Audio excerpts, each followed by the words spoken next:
কিছু প্রশ্ন আসছে, গাজীর গান সম্পর্কে বলবেন। এরপরে মহিলারা টাকলুর উপরে কাপড় পরেন এবং মৃত্যু বাড়িতে ভিড় জমান, এ বিষয়ে বলবেন।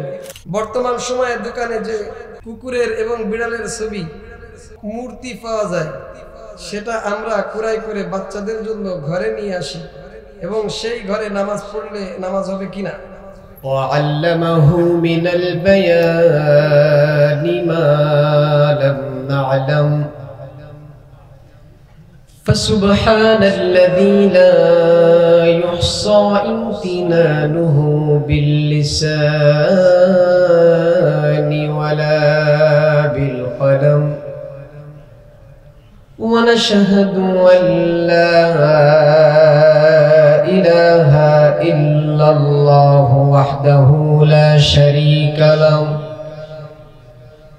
ونشهد أن سيدنا وحبيبنا وطبيبنا وطبيب قلوبنا ومولانا وأولانا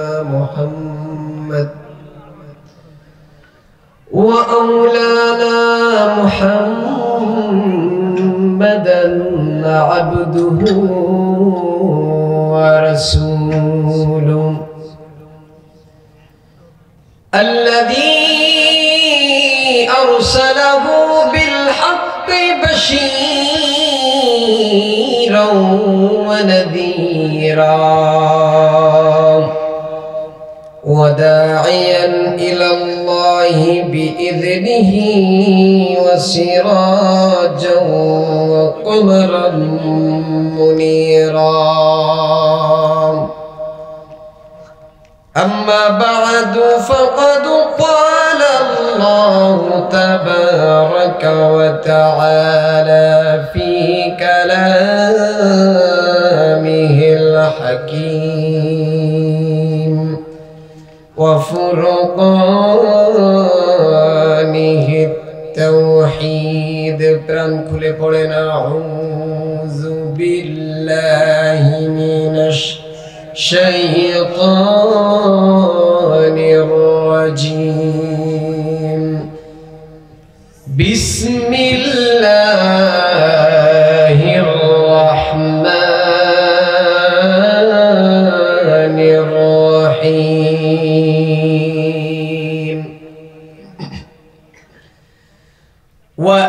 وأنزلنا إليك الكتاب بالحق مصدقا لما بين يديه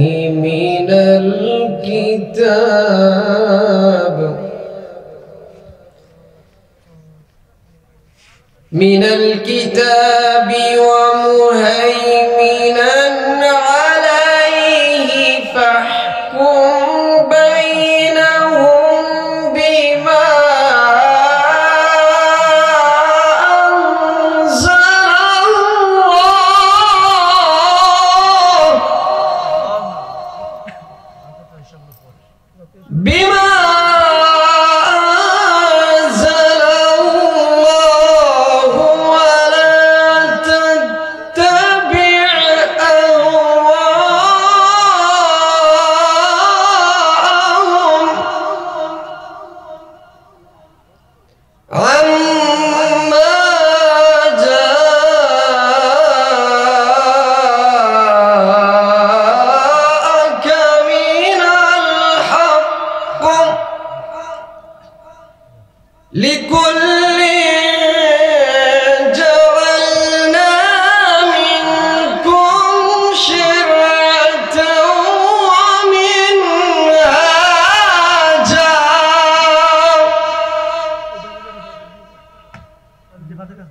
ولو شاء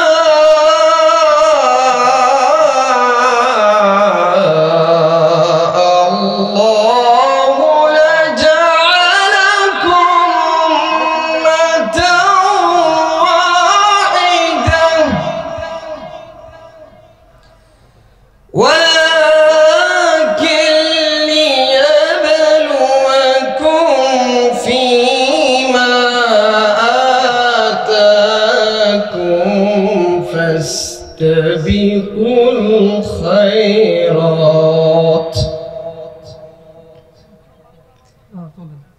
إلى الله مرجعكم جميعا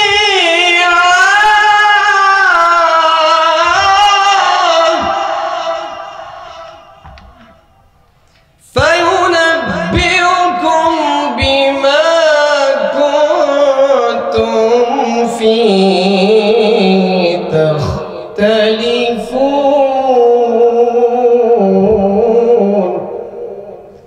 صدقت يا رب العالمين. وقال تعالى في شان حبيبه ونبيه مخبرا وآمرا إن الله وملائكته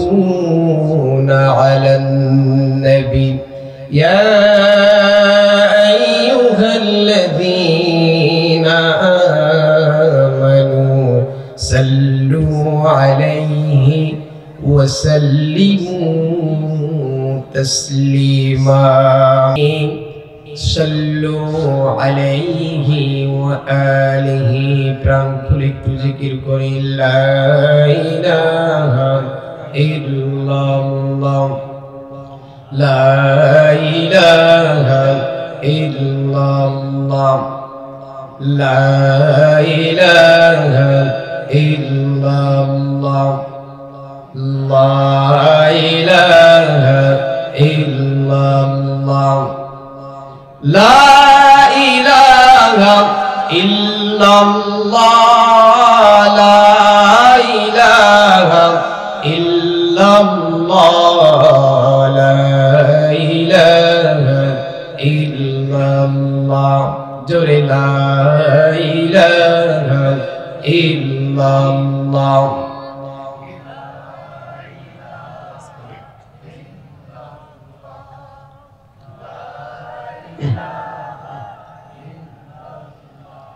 لا إله إلا الله لا إله إلا الله নেই কোনো মাবুদ আল্লাহ ছাড়া লা ইলাহা ইল্লাল্লাহ লা ইলাহা ইল্লাল্লাহ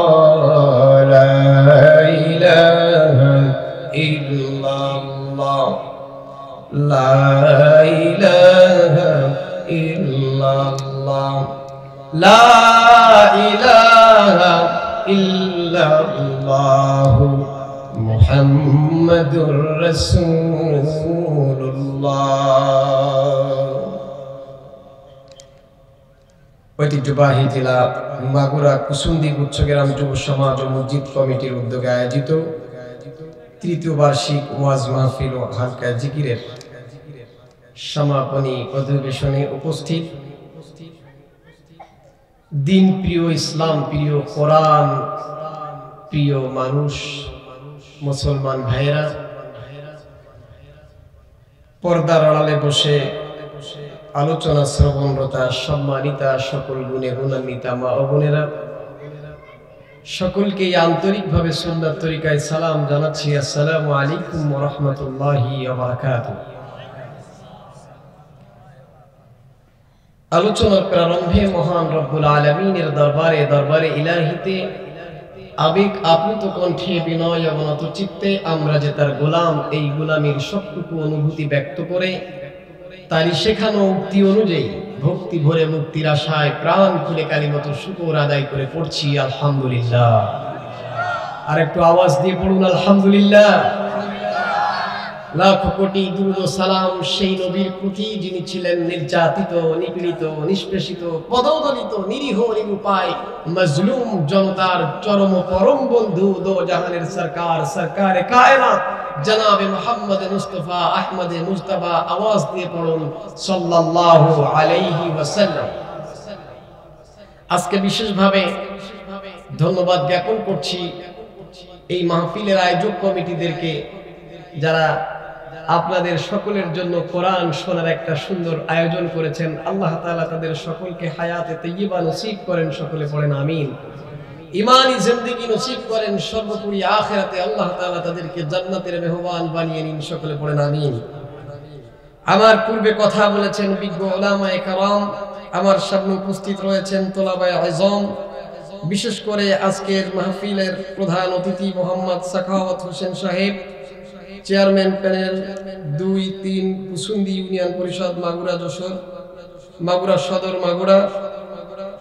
সভাপতিত্ব করছেন মোহাম্মদ মুক্তার উদ্দিন সাহেব, দামাত বারাকাতুহুমুল আলিয়া, পেশ ইমাম কুসুন্দি গুচ্ছগ্রাম জামে মসজিদ। আল্লাহ তাআলা তাদের সকলের হায়াতে তাইয়্যিবা নসিব করেন। আল্লাহর কাছে আমরা সকলে পড়ি আল্লাহুম্মা আমিন। সম্মানিত হাজিরিন, রাত অনেক হয়েছে, তাই আমি আপনাদের ধৈর্যচ্যুতি না ঘটিয়ে আমার তেলাওয়াতকৃত আয়াতকে সংক্ষিপ্তভাবে একটু ব্যাখ্যা করার চেষ্টা করব। এই আলোচনার শেষ পর্যন্ত শোনার জন্য যারা যারা প্রস্তুত আছেন, তারা তাদের নিজের হাত দুটোকে একটু উঁচু করে আল্লাহকে সাক্ষী রেখে বলেন ইনশাআল্লাহ, আমরা রাজি আছি ইনশাআল্লাহ। আল্লাহ তাআলা আপনাদের হাতগুলোকে কোরআনের আলোচনার জন্য কবুল করেন। সকলে পড়েন আমিন। হাত নামান। আজকে আমি আপনাদের সামনে নির্দিষ্ট সময় পর্যন্ত একটা প্যাকেজ আলোচনা আপনাদেরকে দিব। এলোমেলো কোনো আলোচনা করব না, গোছালো একটা আলোচনা দিব, যাতে করে আলোচনাটা বাড়িতে নিয়ে যেতে পারেন এবং সেটাকে নিজেদের আমলি জিন্দেগিতে কাজে লাগাইতে পারেন। কি বলেন, রাজি আছেন আপনারা? আল্লাহ রাব্বুল আলামিন যে কিতাবটি আমাদেরকে দান করেছেন, মহাগ্রন্থ, এই কিতাবটির নাম কি?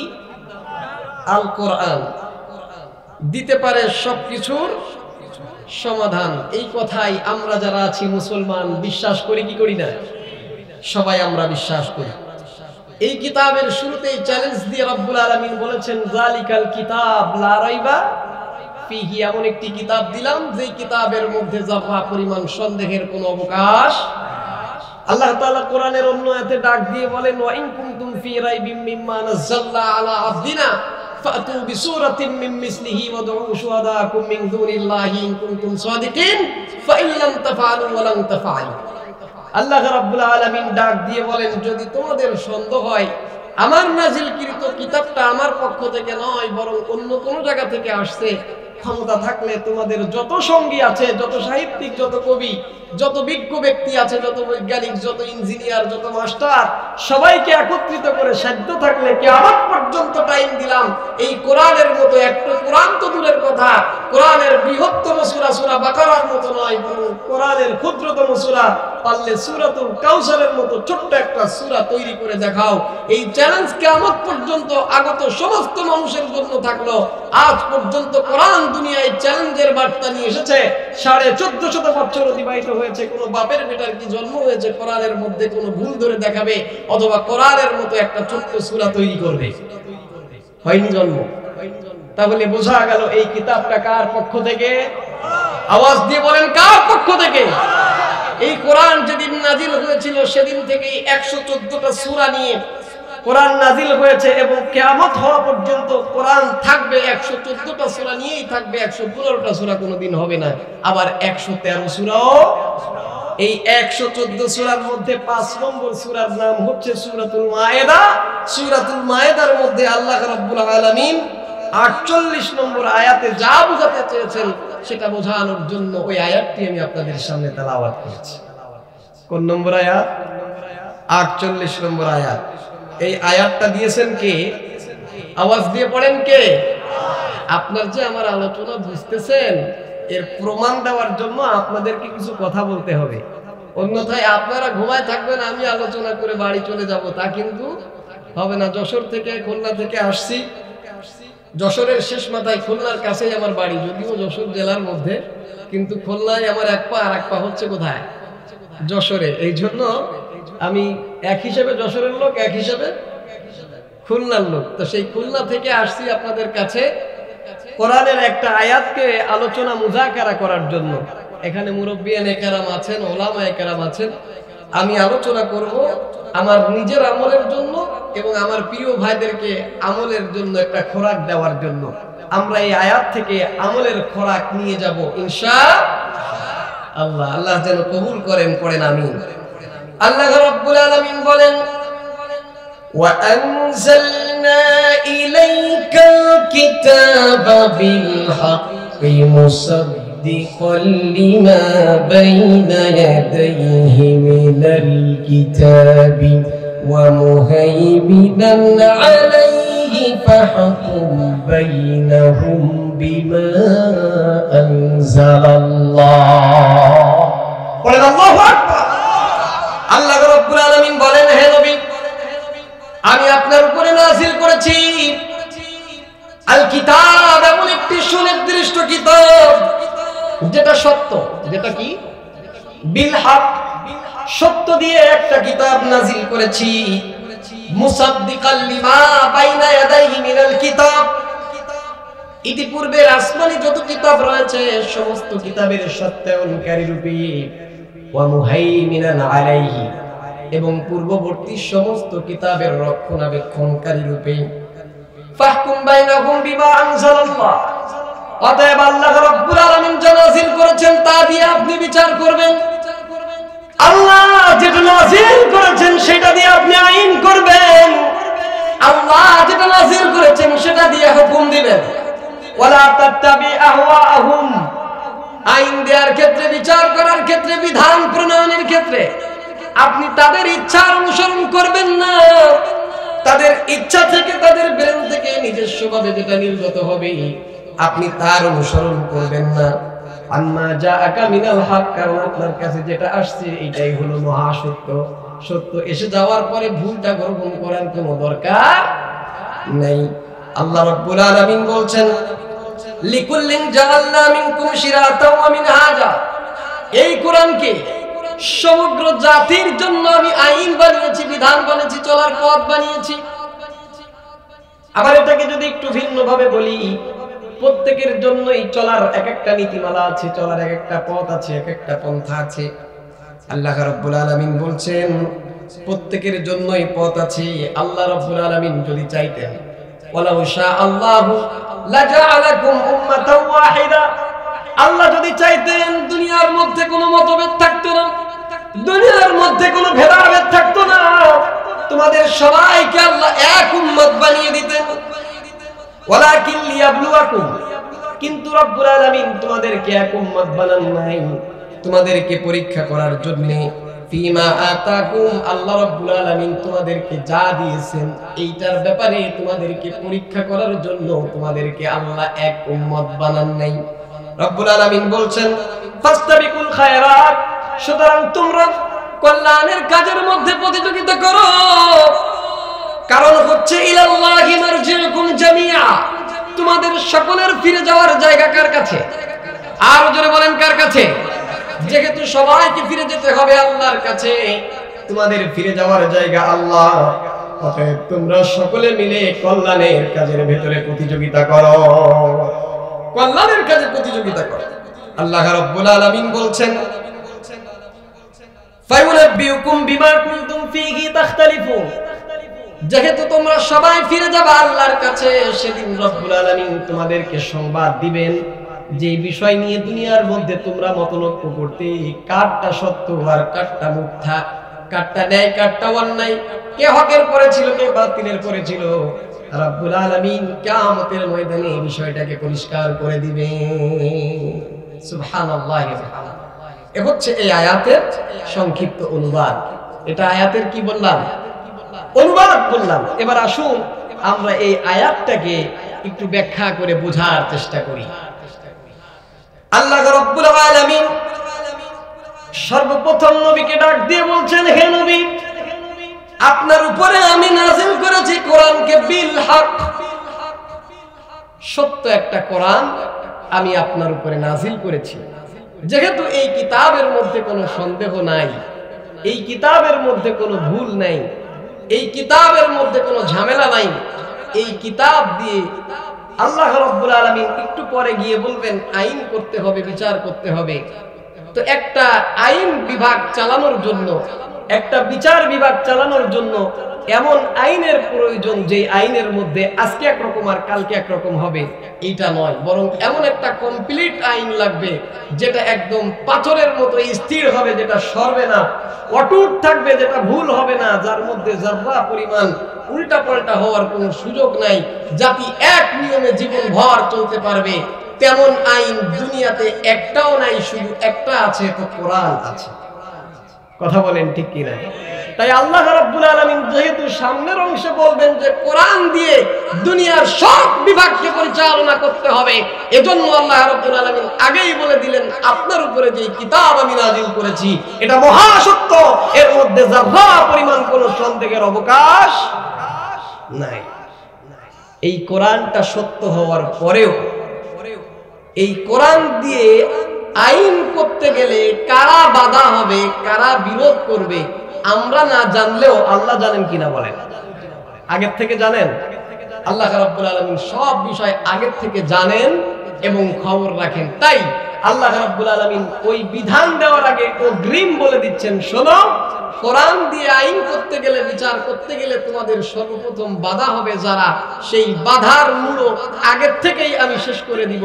সেই বাধা আগের থেকেই তোমাদেরকে আমি বলে দিচ্ছি যে এরা এরা বাধা হতে পারে, তোমরা তাদের অনুসরণ করবা না। রব্বুল আলামিন বলছেন, এই কিতাব যে আমি তোমার উপরে নাযিল করেছি, এই কিতাবের বিরোধিতা করবে পূর্ববর্তী কিতাবের অনুসারী যারা আছে, তারা আসলে অনুসারী না, দাবিদার অনুসারী হওয়ার, এরা তোমাদের কিতাবের বিরোধিতা করবে। আমাদের এই যে কিতাব কোরআন, এই কোরআনের পূর্বে আরো 103 খানা কিতাব নাযিল হয়েছে। সর্বমোট আসমানি কিতাব কয়টা? 104টা। 104টা আসমানি কিতাবের মধ্যে 4টা কিতাব হচ্ছে সব থেকে বড়, আর 100 কিতাব হচ্ছে সাহিফা বা ছোট ছোট পুস্তিকা। আল্লাহ রাব্বুল আলামিন হযরত আদম আলাইহিস সালাতু ওয়াস সালামের উপরে 10টা সহিফা নাযিল করেছিলেন। হযরত শীশ আলাইহিস সালাতু ওয়াস সালামের উপরে 30টা সহিফা নাযিল করেছিলেন। ইদ্রিস আলাইহিস সালাতু ওয়াস সালামের উপরে 50টা সহিফা নাযিল করেছিলেন। আমাদের জাতির পিতা হযরত ইব্রাহিম আলাইহিস সালাতু ওয়াস সালামের উপরে 10টা সহিফা নাযিল করেছিলেন। এই হলো 100 সহিফা। হযরত দাউদ আলাইহিস সালাতু ওয়াস সালামের উপরে নাযিল করেছিলেন জাবুর। হযরত মূসা আলাইহিস সালাতু ওয়াস সালামের উপরে নাযিল করেছিলেন তাওরাত। হযরত ঈসা আলাইহিস সালাতু ওয়াস সালামের উপরে নাযিল করেছিলেন ইনজিল। সর্বশেষে আমাদের শ্রেষ্ঠ নবী বিশ্ব নবী মুহাম্মদুর রাসূলুল্লাহ সাল্লাল্লাহু আলাইহি ওয়াসাল্লামের কাছে গোটা পৃথিবীর মানুষের জন্য কিয়ামত পর্যন্ত আগত সমস্ত লোকের জীবন বিধান হিসেবে নাযিল করেছেন আল কোরআন। আল্লাহ রাব্বুল আলামিন এই কোরআন নাযিল করে আল্লাহ বলছেন, এই কোরআনের পূর্বে যত কিতাব ছিল 103 খানা, এই সব কিতাবকে সত্যায়ন করেছে তো কোরআন করেছে। জোরে বলেন, কে করেছে? পূর্বের সমস্ত কিতাব সঠিক ছিল, পূর্বের সমস্ত কিতাব আসমানি ছিল, পূর্বের সমস্ত কিতাব আল্লাহর পক্ষ থেকে ছিল। এই কথার স্বীকৃতি কে দিয়েছে? আর জোরে বলেন, কে দিয়েছে? আমি যে আপনাদেরকে শোনালাম যে পূর্বে 103 খানা কিতাব ছিল, এই কিতাবগুলো আল্লাহর পক্ষ থেকে ছিল, এই কথার স্বীকৃতি আমরা কোথায় পেয়েছি? কোরআনে পেয়েছি। এবং আল্লাহ রাব্বুল আলামিন আমাদেরকে ঈমানদার হওয়ার জন্য যে মৌলিক 6টা শর্ত দিয়েছেন, আমরা যে ঈমানে মুফাসসাল পড়ি, একজন ঈমানদার হওয়ার জন্য যেই মৌলিক 6টা বিষয়ের পরে ঈমান রাখতে হয়, এবং একজন মুত্তাকি বান্দা হওয়ার জন্য যেই 6 বিষয়ের পরে ঈমান রাখতে হয়, আল্লাহ রাব্বুল আলামিন সূরাতুল বাকারার শুরুতে আলোচনা করেছেন। সেই 6 বিষয়ের মধ্যে আল্লাহ রাব্বুল আলামিন বলেন, والذين يؤمنون بما أنزل إليك وما أنزل من قبلك বলেন আল্লাহু আকবার। আল্লাহ রাব্বুল আলামিন বলছেন, ঈমানদার হওয়ার জন্য শর্ত হলো কোরআনের প্রতি ঈমান আনতে হবে। কিসের প্রতি? একইভাবে আপনার পূর্ববর্তী যত কিতাব দুনিয়ার ভিতরে আল্লাহর পক্ষ থেকে এসেছিল, সব কিতাবের উপরে ঈমান রাখতে বলেছেন কে? তাহলে সব কিতাব, এই কোরআনের পূর্বে যত কিতাব আসছে দুনিয়ার মধ্যে, সমস্ত কিতাবের প্রতি বিশ্বাস স্থাপন করা আমাদের উপরে ফরজ করে দিয়েছেন কে?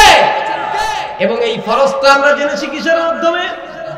কোরআনের মাধ্যমে। তাহলে বলুন তো পূর্ববর্তী আসমানি কিতাবের সত্যায়ন কে করেছে? আল্লাহ করেছে। কিসের মাধ্যমে করেছে? কোরআনের মাধ্যমে করেছে। তাই রব্বুল আলামিন বলছেন, হে নবী, আমি আপনার উপরে একটা সত্য কিতাব নাজিল করেছি, যেই কিতাব নিজে যেমন সত্য, ঠিক তদ্রূপ ভাবে পূর্ববর্তী যত আসমানি কিতাব ছিল সমস্ত আসমানি কিতাবকে সত্যায়ন করেছে, সত্য হিসাবে স্বীকৃতি দিয়েছে। বলেন আল্লাহু আকবার। তাহলে পূর্ববর্তী কিতাবগুলোর সত্যায়নকারী কোরআন, পূর্ববর্তী কিতাবগুলোর রক্ষণাবেক্ষণকারীও কোরআন। ওয়া মুহাইমিনান আলাইহি, পূর্ববর্তী কিতাবগুলোর মধ্যে যা রাখার মতো তা রেখেছে, সংরক্ষণ করেছে আল কোরআন। কে সংরক্ষণ করেছে? আল কোরআন। কোরআন নাযিল করেছেন কে? আর পূর্ববর্তী কিতাব? কোরআনও আল্লাহ, পূর্ববর্তী কিতাবও আল্লাহ। যেহেতু সব কিতাবই আল্লাহ, পূর্ববর্তী এবং বর্তমান, তো উভয় কিতাবের রক্ষণাবেক্ষণের দায়িত্ব তো তারই, নাকি বলেন? তো যেহেতু উভয় কিতাবের অর্থাৎ কোরআন এবং কোরআনের পূর্বের যত কিতাব সব কিতাবের নাজিলকারী আল্লাহ, সুতরাং এগুলোর সংরক্ষণ করা, রক্ষণাবেক্ষণ করার দায়িত্ব আল্লাহ। তাই রব্বুল আলামিন কোরআনকে যেমন সংরক্ষণ করেছেন, পূর্ববর্তী কিতাবগুলোকে একইভাবে সংরক্ষণ করেছেন। পড়েন সুবহানাল্লাহ।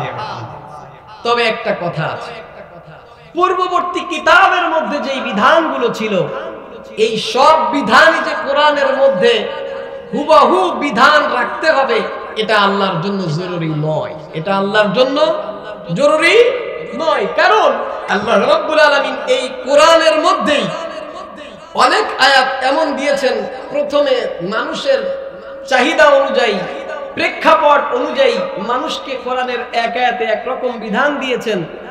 কিছুদিন পরে গিয়ে মানুষের অবস্থা পরিবর্তন হওয়ার কারণে আল্লাহ রাব্বুল আলামিন ওই হুকুমটাকে বাদ দিয়ে ভিন্ন আর এক রকম হুকুম দিয়েছেন। কোরআনের মধ্যে এরকম হুকুম আছে না নাই? ওলামা একরামরা বুঝবেন, এটাকে বলা হয় নাসখ মানসুখ। কি বলা হয়? নাসখ মানসুখ। এটাকে সংক্ষিপ্ত বলে নাসখ। অর্থাৎ আল্লাহ রাব্বুল আলামিন কোরআনুল কারীমের মধ্যেই, খোদ কোরআনের মধ্যেই কিছু আয়াত দিয়ে কিছু আয়াতকে রহিত করেছেন। যেমন উদাহরণস্বরূপ যদি বলি, আল্লাহ রাব্বুল আলামিন মদকে হারাম করার জন্য সর্বমোট 4টা আয়াত নাযিল করেছেন। কয়টা আয়াত? এই 4টা আয়াত নিয়ে আজ আমি আলোচনা করব না, শুধু 2টা আয়াত বোঝানোর স্বার্থে আমি আপনাদের সামনে বলবো। আল্লাহ রাব্বুল আলামিন এক আয়াতের মধ্যে বললেন, ওয়ালা তাকরাবুস সালাহ ওয়া আনতুম সুকারা, তোমরা যখন নেশাগ্রস্ত থাকবা তখন নামাজের কাছে যেও না। এই আয়াত যদি আপনি গবেষণা করেন তাহলে বোঝা যাবে নেশাগ্রস্ত হওয়া, মদ পান করে নেশাগ্রস্ত হওয়া, এটা নামাজের সময় শুধুমাত্র নিষিদ্ধ। নামাজ ছাড়া বাকি টাইমে খাইলে খাওয়া যাইতে পারে, কারণ আল্লাহর কথার মধ্য দিয়ে এটা বুঝে আসে। কথা বলেন ঠিক কি ঠিক না? আল্লাহ কি বললেন? তোমরা নামাজ পড়ার সময় নেশাগ্রস্ত হয়ে নামাজের কাছে যেও না। বাকি সময়ের কথা বলছেন? এই আয়াতে বাকি সময়ের কথা বলেন নাই। সুতরাং বোঝা গেল এই আয়াত দিয়ে যে মদ নামাজের সময় খাওয়া যাবে না, নামাজের সময় ছাড়া বাকি সময় খাওয়া গেলে যেতেও পারে। আল্লাহ তাআলা এই বিধান দিয়েছিলেন এই কারণে, ওই সময় আরবের মানুষ যেহেতু মদের সাথে খুব বেশি সম্পৃক্ত ছিল, একবারে হুকুম দিলেই হয়তো আল্লাহর বিধানকে অনেকে অমান্য করে ফেলবে। আল্লাহর বিধান একবার আসার পরে অমান্য করলে সে কি আর ইমানদার থাকতে পারে? তো অনেক ইমানদার বেঈমান হয়ে যেন না যায়, তাই আল্লাহ একবারে নিষেধ না করে 4 স্তরে মদকে হারাম করেছেন। পড়েন সুবহানাল্লাহি ওয়া বিহামদিহি। তো আল্লাহ রাব্বুল আলামিন মদ হারাম করার এই স্তরে এসে যখন কিছুদিন চলল, এরপরে আল্লাহ রাব্বুল আলামিন নাজিল করলেন, খামার হচ্ছে রিজসুম মিন আমালিশ শাইতানি ফাজতানিবু, মদ হচ্ছে একেবারে নাপাক শয়তানের কাজ, অতএব তোমরা এর থেকে নিজেদেরকে পরিপূর্ণরূপে বাঁচিয়ে রাখো। এইখানে মদকে স্পষ্ট হারাম করে দেওয়া হলো। 91 এবং 92 নম্বর আয়াত সূরাতুল মায়েদা। এই আয়াতে এসে আল্লাহ রাব্বুল আলামিন মদকে স্পষ্ট কি করে দিলেন? হারাম করে দিলেন। তো আমার এর আগের যে আয়াতটা ছিল, এই আয়াতের মধ্যে মদকে বিশেষ সময় তথা নামাজের সময় হারাম করা হয়েছিল। পরবর্তী আয়াতে এসে পরিপূর্ণ সব সময়ের জন্য হারাম করে দেওয়া হয়েছে। বর্তমান আমাদের জন্য বিধান কি? শুধু নামাজের সময় মদ খাওয়া যাবে না, না কোনো সময় খাওয়া যাবে না? কোনো সময় খাওয়া যাবে না। তাহলে সর্বশেষ বিধান যেটা, ওইটার উপরে আমল করতে হয় না আগেরটার উপরে? এখন যদি কেউ কোরআন থেকে ওই আগের আয়াতটা বের করে বলে যে আমি এই আয়াতের মধ্যে পেয়েছি যে শুধুমাত্র নামাজের সময় নেশাগ্রস্ত হওয়া নিষেধ, অন্য সময় না, সুতরাং আমি অন্য সময় মদ খাইতে পারবো, আপনি তখন বলবেন দেখো তোমার ওই আয়াতের পরেও আল্লাহ কোরআনে আরেকটা আয়াত দিয়েছে, সুতরাং এই বিধানের উপরে তোমাকে আমল করতে হবে। এটাকে আল্লাহ নাপাক বলেছে, এটাকে আল্লাহ শয়তানের কাজ বলেছে, এটার থেকে সম্পূর্ণরূপে বেঁচে থাকতে বলেছেন, অতএব এই মদ খাওয়া যাবে না, হারাম। এটা কথা বলেন ঠিক কিনা? তাহলে কোরআনের মধ্যেই এক আয়াত আর এক আয়াতকে কি করে দেয়? রহিত করে। আগেরটা গ্রহণ করা হয় নাকি পরেরটা? আগেরটা নাকি পরেরটা?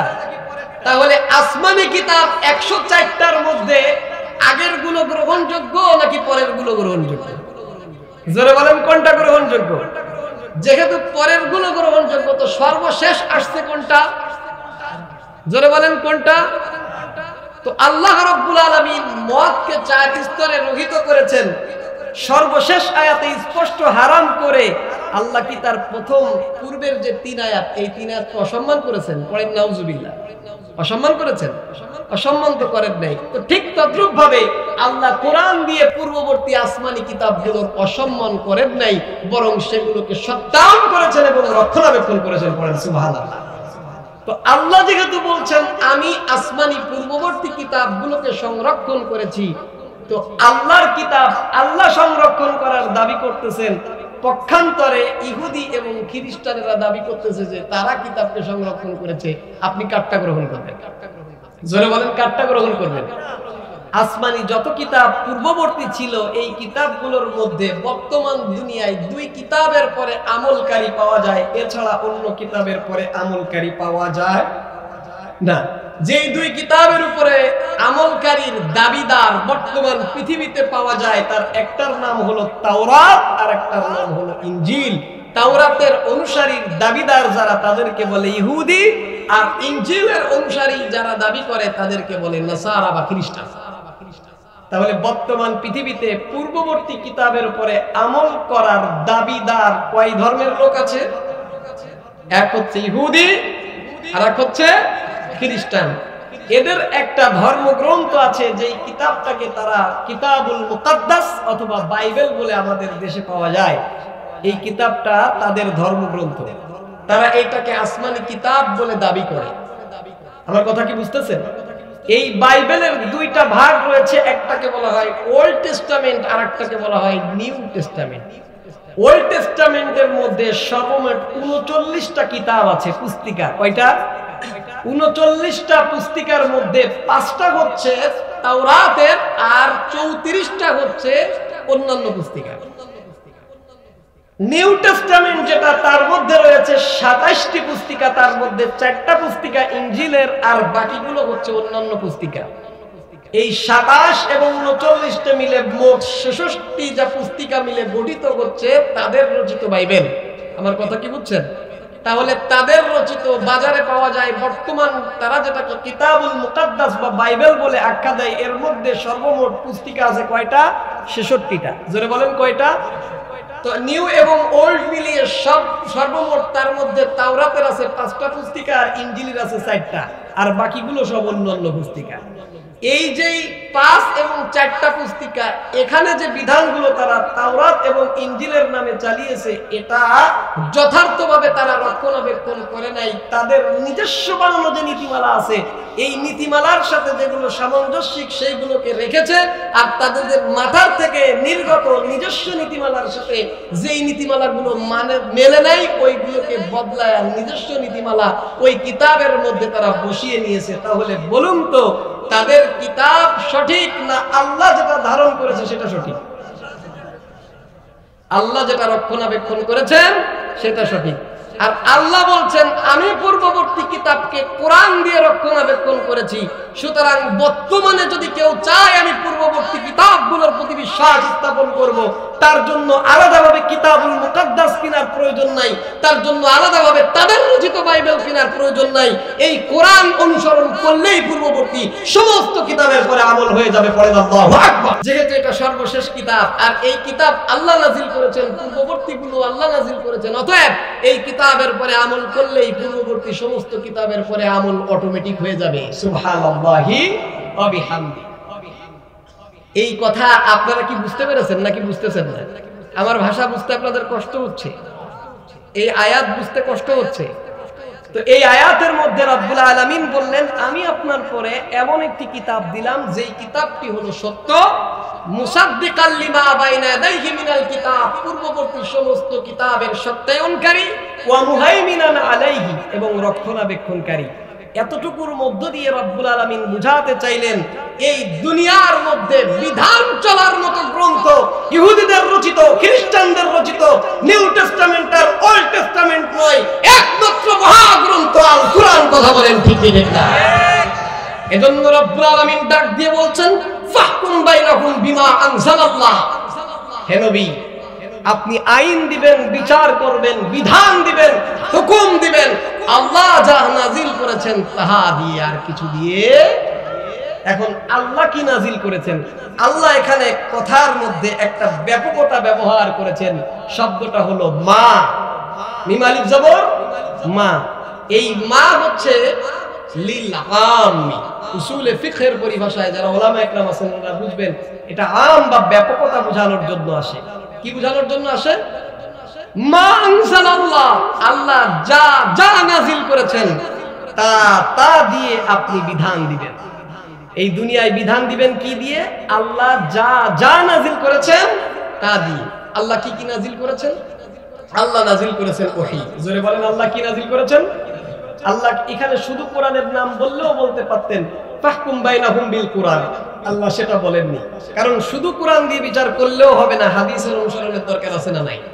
এজন্য আল্লাহ কিন্তু বলেন নাই যে ফাহকুম বিল কুরআন, কোরআন দিয়ে বিচার করবেন, আল্লাহ কথা বলেন নাই। বরং আল্লাহ বলেছেন ফাহকুম বিমা আনজালাল্লাহ, আল্লাহ যা নাজিল করেছেন তাই দিয়ে আপনি আইন করবেন।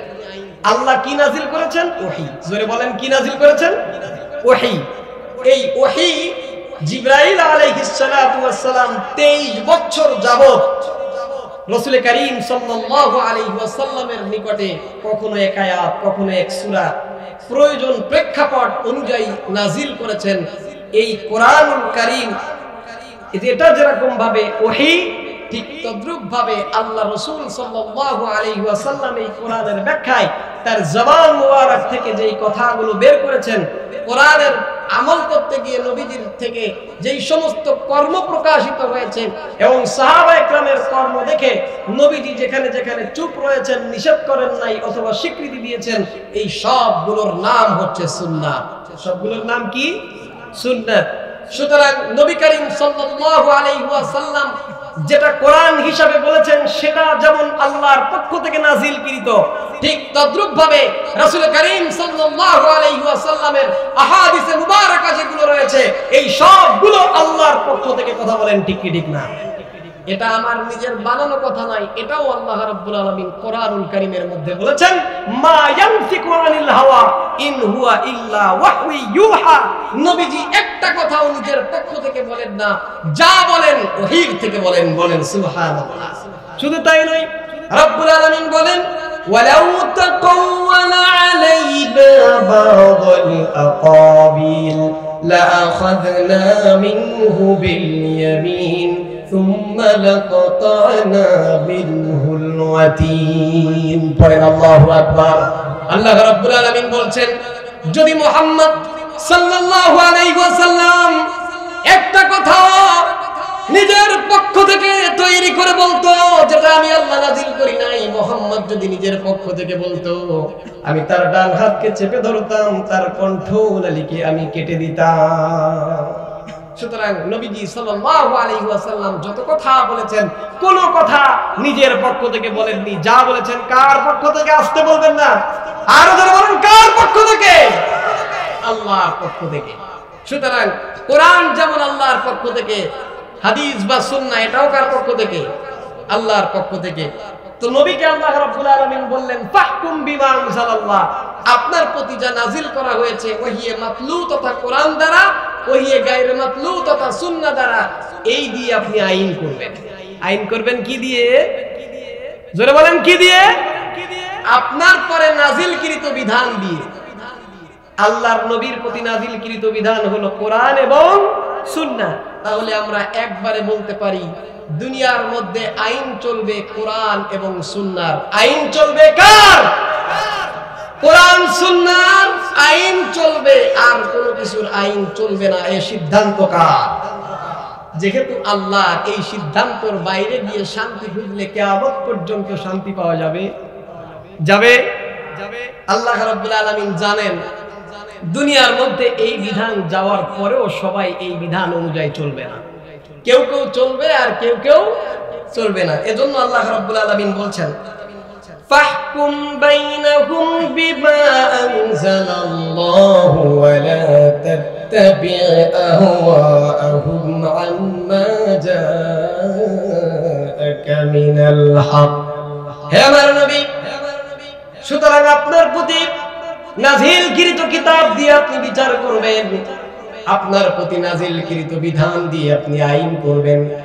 আপনার ব্যক্তিগত জীবন চালাবেন, পারিবারিক জীবন চালাবেন, সামাজিক জীবন চালাবেন, অর্থনৈতিক জীবন চালাবেন, রাজনৈতিক জীবন চালাবেন, রাষ্ট্রীয় জীবন চালাবেন, আন্তর্জাতিক জীবন চালাবেন।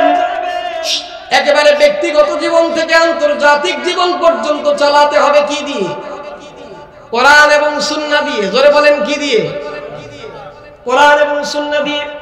রব্বুল আলামিন বলছেন ওয়ালা তাত্তাবি আহওয়াহুম, আপনি এই ক্ষেত্রে তাদের ইচ্ছার অনুসরণ করবেন না। কাদের অনুসরণ করা যাবে না? তাদের ইচ্ছার অনুসরণ, তাদের ইচ্ছার অনুসরণ করবেন না। একটা জিনিস দেখেন, তাদের ইচ্ছার অনুসরণ করবেন না।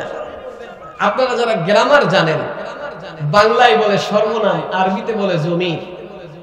সর্বনাম ব্যবহার করার জন্য পূর্বে বিশেষণ উল্লেখ থাকা লাগে, পূর্বে ইসমে জহের থাকা লাগে।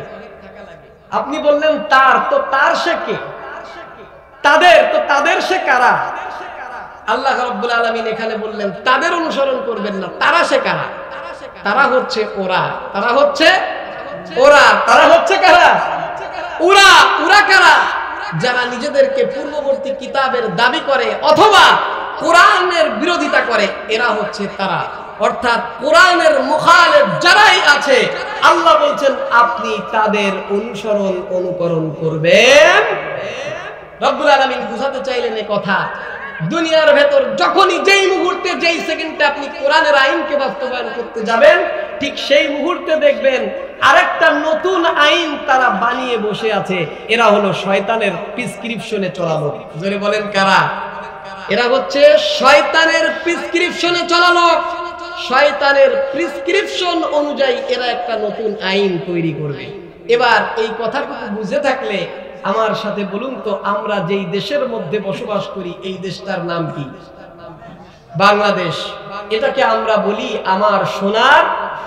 এটা যদি হয় আমার সোনার বাংলা, তাহলে এই সোনার বাংলা নিয়ে আমার কিছু কথা বলার অধিকার আছে না নাই? আমরা জাতীয় গান বলি না? জাতীয় গানের মধ্যে কি বলি? আমার সোনার বাংলা। এটা আমাদের সোনার বাংলা শুধু নয়, আমাদের প্রত্যেকেরই সোনার বাংলা। যেহেতু আমার সোনার বাংলা, তো আমার সোনার বাংলা নিয়ে আমার কিছু কথা বলার অধিকার অবশ্যই আছে। এই আমার সোনার বাংলার মধ্যে মুসলমান বেশি না কম? যারা বলেন বেশি না কম? যেই দেশের মধ্যে যেই ধর্মের লোক বেশি, সেই ধর্মের লোক কোনোদিন সেই দেশের মধ্যে নির্যাতিত হয় না। ভারতে হিন্দু বেশি, হিন্দু নির্যাতিত হয়। যেই দেশের মধ্যে যেই ধর্মের লোক বেশি, ইসরায়েলে ইহুদি বেশি, ইহুদিরা নির্যাতিত হয়। যেই দেশে যেই ধর্মের লোক বেশি, সেই ধর্মের লোক কোনোদিন বৈষম্যের শিকার হয় না, নির্যাতিত হয় না। যারা সংখ্যালঘু আছে তারা নির্যাতিত হয়। কিন্তু দেখা যায় বাংলাদেশের লোকটা তার ভিন্ন, এদেশে মুসলমান বেশি হওয়া সত্ত্বেও এদেশে মুসলমানেরা নির্যাতিত হয়। কথা বলেন ঠিক কি ঠিক না? মুসলমানেরা নির্যাতিত হয়, চোর লম্পট বাটপারেরা রাস্তাঘাটে ঘুরে বেড়ায়, ওলামা একরাম বছরকে বছর জেলে থাকে। কথা বলেন ঠিক কিনা? তো এই বাংলাদেশই হলো একমাত্র ব্যতিক্রম দেশ, দেশের মধ্যে সংখ্যাগরিষ্ঠরা নির্যাতিত হয়। আর এই নির্যাতিত হওয়ার পেছনে যারা প্রেসক্রিপশন দেয় তারা হলো আমাদের দাদা বাবুরা। জোরে বলেন কারা? দাদা বাবুরা ওই ভারত থেকে বসে আমাদের ছোট্ট একটা দেশের মধ্যে বিভিন্ন মেকানিজম চালিয়ে আমাদের উপরে নির্যাতনের বিভিন্ন প্রেসক্রিপশন দিয়ে দেয়, আর ওই প্রেসক্রিপশন অনুযায়ী আমাদের দেশের মধ্যে সংখ্যাগরিষ্ঠরা নির্যাতিত হয়। আমার কথাটা কি বুঝতে পারছেন? সংখ্যাগরিষ্ঠরা নির্যাতিত হয়। এখন একটু বোঝানোর চেষ্টা করছি। আল্লাহ রাব্বুল আলামিন আইন দিতে বললেন কি দিয়ে? কোরআন এবং সুন্নাহ দিয়ে, আল্লাহ যা নাজিল করেছেন তা দিয়ে। আর অনুসরণ করতে নিষেধ করলেন কাদের? তাদের। জোরে বলেন কাদের? নাম বলেন না, কাদের? তাদের। ওয়ালা তাত্তাবি আহওয়াহুম, তাদের অনুসরণ করবেন না। আল্লাহ এর মধ্য দিয়ে বুঝালেন আইন হবে দুইটা, একটা আইন হবে তোমাদের, একটা আইন হবে তাদের। আচ্ছা বলেন তো, এই সোনার বাংলা পরিচালিত হওয়ার ক্ষেত্রে কোরআনের আইন চলে নাকি তাদের আইন চলে? জোরে বলেন কার আইন? এই দেশের মুসলমানের সংখ্যা বেশি। বাংলাদেশের ম্যাপটা যদি আপনারা তাকান তো দেখবেন এত আঁকা বাঁকা, এইভাবে বেঁকাতে বেঁকাতে জীবনটা একবারে শেষ করে ফেলছে। সব থেকে বাঁকা অক্ষর বাংলার মধ্যে, আর তার থেকে বেশি বাঁকা হলো আমাদের বাংলাদেশের ম্যাপ। বলেন ঠিক কি ঠিক না? এই বাংলাদেশের ম্যাপটা এত বাঁকা হলো কেন? এর পেছনে একটা কারণ আছে, এটাকে আমরা অনেকে হয়তো জানি না। কারণ হচ্ছে ইংরেজরা যখন এই দেশ থেকে তাদের শাসনের ইতি টেনে চলে যাচ্ছিল, এই উপমহাদেশের গণমানুষের অভ্যুত্থানের মুখে যখন তাদের শাসন ব্যবস্থাকে এই উপমহাদেশের মধ্যে ধরে রাখতে পারে নাই, তারা যখন চলে যাচ্ছিল একটা শয়তানি চাল চালাই দিয়ে এখান থেকে তারা গেছিল। ওরা আগেও শয়তান, পরেও শয়তান, যাওয়ার সময়ও শয়তান। কথা বলেন ঠিক কিনা? যাওয়ার সময় শয়তানি চাল চালায় তারা বলল দুইটা ভাগ করে রেখে যাই, একটা ভালো কাজ করে রেখে যাই। সেটা হলো তোমাদের মধ্যে মৌলিক দুইটা ভাগ হবে, একটা হবে হিন্দুস্তান আর একটা হবে পাকিস্তান। একটা হবে হিন্দুস্তান আর একটা কি হবে? তো যেই যেই এলাকার মধ্যে হিন্দু সংখ্যাগরিষ্ঠ সেই সেই এলাকাকে ওরা ম্যাপ করে দিয়ে দিল হিন্দুস্তানের মধ্যে, আর যেই যেই এলাকার মধ্যে মুসলমান পাক বেশি থাকে তাদেরকে দিয়ে দিল মুসলমান এলাকার মধ্যে।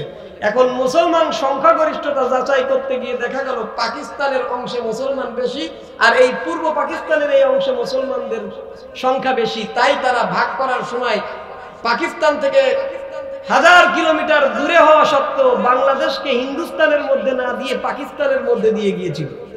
কথাটা কি বুঝতে পারছেন?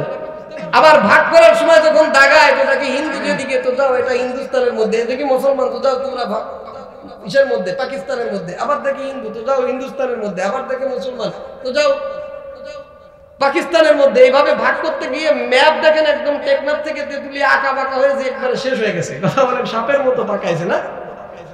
এই যে ম্যাপ করে দিয়ে গেল তারা ওই সময় জানতো যে এই হাজার হাজার কিলোমিটার দূরের শাসন ব্যবস্থা এরা মেনে নিতে পারবে না। এদেরকে ক্ষুদ্র করার জন্য, এদেরকে টুকরো টুকরো করার জন্য ওরা ওই দিন যেই ষড়যন্ত্রের বীজ বপন করে রেখে গিয়েছিল, ভারত পরবর্তীতে ইন্ধন দিয়ে সেই বীজ সফল করে 71 সালে দুই দেশের মধ্যে বিরোধ তৈরি করে দুই দেশকে আলাদা করে মুসলমানদেরকে শক্তিহীন করে আলাদা করে তাদেরকে ক্ষমতাহীন করে তুলেছে। কথাটা কি বুঝতেছেন আপনারা? মুসলমানদেরকে আলাদা করার পরে ওই কথা আমি আপাতত রেখে আমি বলতে চাই, আমরা যেই টুকরোর মধ্যে পড়লাম এই টুকরোকে সেই ব্রিটিশ আমল থেকে যদি আমরা হিসাব করি এটা মুসলমানদের ভূমি। জোরে বলেন কাদের ভূমি?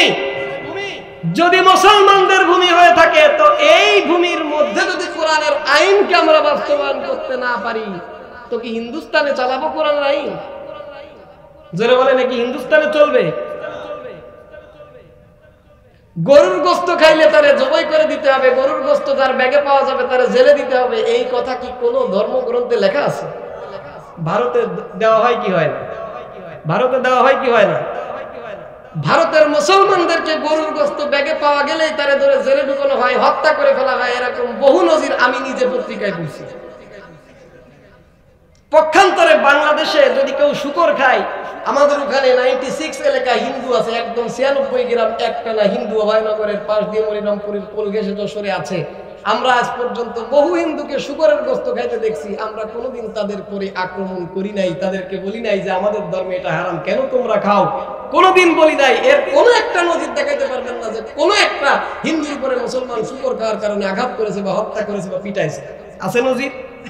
নজির নাই। কিন্তু আমি ওই বৈষম্যের কথা বলছি না, আমি বলছি আর এক বৈষম্যের কথা। এটা সেই পাকিস্তানের আমল না, বরং ব্রিটিশ আমল থেকে ছিল মুসলমানদের অধ্যুষিত এলাকা। এই মুসলমান অধ্যুষিত এলাকা মুসলমানরা পাকিস্তানদের থেকে স্বাধীন করেছিল। স্বাধীনতার ক্ষেত্রে মুসলমানদের ভূমিকা বেশি ছিল নাকি অন্য ধর্মের লোকদের ভূমিকা বেশি ছিল? শেখ মুজিবুর রহমান যখন বাংলাদেশের স্বাধীনতার জন্য ঐতিহাসিক ভাষণ দিয়েছিল, সমস্ত লোকদেরকে একত্রিত করেছিল, তখন তার বক্তব্যের মধ্যে বলেছিল স্বাধীন করেই ছাড়বো ইনশাআল্লাহ। যদি ওইটা মুসলমান রাষ্ট্র বানানোর ইচ্ছা তার না থাকতো, তাহলে সেখানে ইনশাআল্লাহ না বলে অন্য কিছু বলা দরকার ছিল। সেই ইনশাআল্লাহর শক্তিতে উজ্জীবিত হয়ে এই দেশের মানুষেরা, এই দেশের সমস্ত মানুষেরা তাদের সর্বশক্তি ব্যয় করে যুদ্ধ করে বাংলাদেশের স্বাধীনতা অর্জন করেছিল। কথা বলেন ঠিক কিনা? এই স্বাধীনতা অর্জন করার পেছনে যেই সমস্ত মানুষরা উল্লেখযোগ্য ভূমিকা পালন করেছিল, তারা অধিকাংশ লোকই ইসলামের ভালোবাসা এবং মহাব্বত তাদের অন্তরের মধ্যে ছিল, এবং তাদের অধিকাংশই ছিল মুসলমান। এর জন্য আপনি যদি জরিপ করেন তো দেখবেন মুক্তিযোদ্ধা যারা, তার অধিকাংশই হচ্ছে মুসলমান। কিন্তু আমি আপনাদেরকে এই ঘটনা বলে একটা মূল এবং উল্লেখযোগ্য বিষয় বুঝাতে চাচ্ছি। আপনাদের কাছে আমি প্রশ্ন করেছিলাম, এই বাংলার ভূমি মুসলমানদের ভূমি কোরআনের আইনে চলে নাকি তাদের? যারা বলেন কাদের আইনে? তাদের আইনে। এই বাংলাদেশকে যখন স্বাধীন করা হলো, বাংলাদেশকে স্বাধীন করার পূর্বে এই জাতিকে স্বপ্ন দেখানো হলো যে তোমরা মুসলমান, মুসলমানেরা তোমাদের মুসলমানিত্বের অধিকার নিয়ে যদি বেঁচে থাকতে চাও, তাহলে তোমাদেরকে এই দেশকে জালেমদের হাত থেকে স্বাধীন করতে হবে। এই স্বপ্ন নিয়ে বাংলাদেশের মুক্তিযুদ্ধরা ঝাঁপিয়ে পড়েছিল। তারা যুদ্ধ করে বাংলাদেশের স্বাধীনতা ঠিকই অর্জন করেছিল, কিন্তু তারা সেই স্বাধীনতার মূল লক্ষ্যকে স্বাধীনতার 53 বছর পেরোলেও দেখতে পারে নাই। দেখতে পারছে? পারে নাই। আপনারা জানেন 6 দফা দাবি দেওয়া হয়েছিল 66-তে, 69-এর গণঅভ্যুত্থান এবং ঐতিহাসিক নির্বাচন 70-এ হয়েছিল। এর কোন জায়গায় একথা লেখা ছিল না যে বাংলাদেশকে সেকুলার নীতিতে পরিচালিত করা হবে। লেখা ছিল? কোন জায়গায় লেখা ছিল? কোন জায়গায় লেখা ছিল না। যদি কেউ বিশ্বাস না করেন একটু যাচাই করে দেখেন। কোন জায়গায় লেখা থাকলো না যে এই বাংলাদেশ সেকুলার নীতিতে চলবে। কিন্তু বাংলাদেশের স্বাধীনতার 1 বছর না পেরোতেই 72-এ যখন বাংলাদেশের সংবিধান রচনা করা হলো, 4টা মূল নীতির উপরে ভিত্তি করে বাংলাদেশের সংবিধান রচনা করা হয়েছিল। জোরে বলেন কয়টা? সেই 4 মূলনীতির মধ্যে 4টা মূলনীতি ইসলাম এবং কোরআন বিরোধী। 4 মূলনীতি ইসলাম এবং কোরআন বিরোধী। তার মধ্যে একটা নিয়ে আমি কথা বলতে চাই, সেটা হলো সেকুলারিজম। জোরে বলেন কি? বলবেন হুজুর এটা আমাদের বুঝে লাভটা কি? এটা আপনাদের জানতে হবে এবং বুঝতে হবে, না হলে আপনি আমল করবেন ঠিকই, কিন্তু এই আমল দিয়ে আপনি জান্নাতে যেতে পারবেন না। কারণ সেকুলারিজম মানে কি? এই সেকুলারিজম কোরআন আমাকে শেখায় নাই, এই সেকুলারিজম হাদিস আমাকে শেখায় নাই। এই সেকুলারিজম শিক্ষা দিয়েছে তথাকথিত তাওরাত এবং ইনজিলের অনুসারী, ভণ্ড অনুসারী দাবিদার, যারা ভণ্ড অনুসারী ইহুদি এবং খ্রিস্টানরা এই সেকুলারিজম আমাদের মধ্যে ইনজেকশন করে পুশ করে দিয়েছে। সেকুলারিজম মানে কি? সংক্ষিপ্ত ভাবে বলি, সেকুলারিজম মানে হচ্ছে ধর্ম উপেক্ষাকৃত নীতিমালা। জোরে বলেন সেকুলারিজম মানে কি? ধর্ম উপেক্ষাকৃত নীতিমালা। এমন নীতিমালা, এমন স্টেপ যেখানে ধর্ম উপেক্ষিত হয়, এটাকে ওরা বলে গির্জা উপেক্ষাকৃত নীতিমালা। অর্থাৎ গির্জার নিয়ম থাকবে আলাদা আর রাষ্ট্রের নিয়ম থাকবে আলাদা। এটাকে যদি আপনি মুসলমান রাষ্ট্রে নিয়ে আসেন, তাহলে এর অর্থ দাঁড়াবে মসজিদ চলবে এক নীতিতে আর রাষ্ট্র চলবে, জোরে বলেন, রাষ্ট্র চলবে আর এক নীতিতে। তো মসজিদের খুতবায় যা হবে রাষ্ট্রে তা চলবে। তো কোরআন কি শুধুমাত্র মসজিদে চলবে নাকি রাষ্ট্রেও চলবে? মসজিদে যেমন ভাবে কোরআন চলবে, রাষ্ট্রের মধ্যেও তেমন কোরআন চলবে। আল্লাহ স্পষ্ট বললেন ফাহকুম বিমা আনজালাল্লাহ, আপনি আল্লাহর নাজিলকৃত বিষয় দিয়ে বিচার করবেন, আইন করবেন।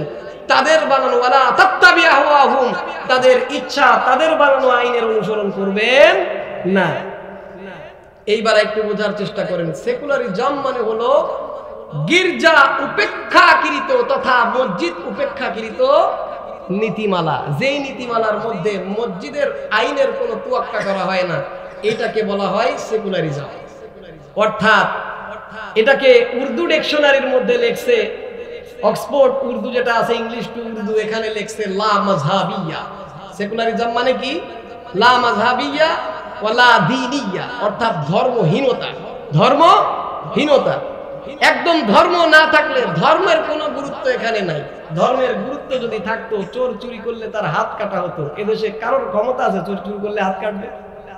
তাহলে বোঝা গেল এদেশের চোরের শাস্তি কোরআন দিয়ে না, সেকুলার নীতি অনুযায়ী। কি নীতি অনুযায়ী? জিনা করলে কোরআনের শাস্তি হচ্ছে, যদি বিবাহিত পুরুষ বিবাহিত নারীর সাথে জিনা করে তার শাস্তি হলো তারে পাথর নিক্ষেপ করে হত্যা করতে হবে। এই আইন বাস্তবায়ন করার ক্ষমতা আমাদের কোন হুজুরের আছে? তাহলে বোঝা গেল মুসলমানদের, অধিকাংশ মুসলমানদের বাস এদেশে হলেও এদেশে কোরআনের আইন চলে না, এদেশে আইন চলে সেকুলারদের। কাদের আইন চলে? সেকুলারদের আইন চলে। আমি বুঝাতে চাইলাম এই কথা। শেখ মুজিবুর রহমান, যাদেরকে আপনারা কলঙ্কিত জাতির পিতা হিসাবে স্মরণ করেন, তার হাতে হাত রেখে বাংলাদেশের অসংখ্য মানুষ জীবন দিয়েছিল, রক্ত দিয়েছিল, বাংলাদেশের স্বাধীনতা অর্জন করার জন্য চেষ্টা করেছিল। বাংলাদেশের মধ্যে মুসলমানদের স্বাধীনতা থাকবে, কোরআনের আইন চলবে, কোরআনের আইন অনুযায়ী রাষ্ট্র পরিচালিত হবে, এই স্বপ্ন দেখে জীবন দিয়েছিল, মা বোনেরা ইজ্জত দিয়ে দিয়েছিল। কিন্তু স্বাধীনতা অর্জন করার পরে 1 বছর না পেরাইতে তারা যে সংবিধান কায়েম করেছিল, এই সংবিধানের মধ্যে ইহুদি খ্রিস্টান এবং হিন্দুদের দেওয়া প্রেসক্রিপশন সেকুলারিজম বাংলাদেশের সংসদের আইনে পাশ করে এই বাংলাদেশের মানুষের সাথে সবথেকে বড় গাদ্দারি করেছিল শেখ মুজিবুর রহমান। সেই শেখ মুজিবুর রহমানকে জাতির পিতা বলে যারা স্মরণ করে, এরা কোনদিন আদর্শ মুসলমান হতে পারে না। জাতির পিতাকে আরো যারা বলেন কে? গর্বের সাথে বলেন কে? মহব্বতের সাথে বলেন কে? এই কথা বলতে সাহস পান না। আজ থেকে কিছুদিন আগে সাহসী করে নাই, কেউ সাহস পায় নাই, জাতির পিতা বানাই ফেলছে তারে, মাথায় উঠাতে উঠাতে চাঁদের মধ্যে আসমানের মধ্যে।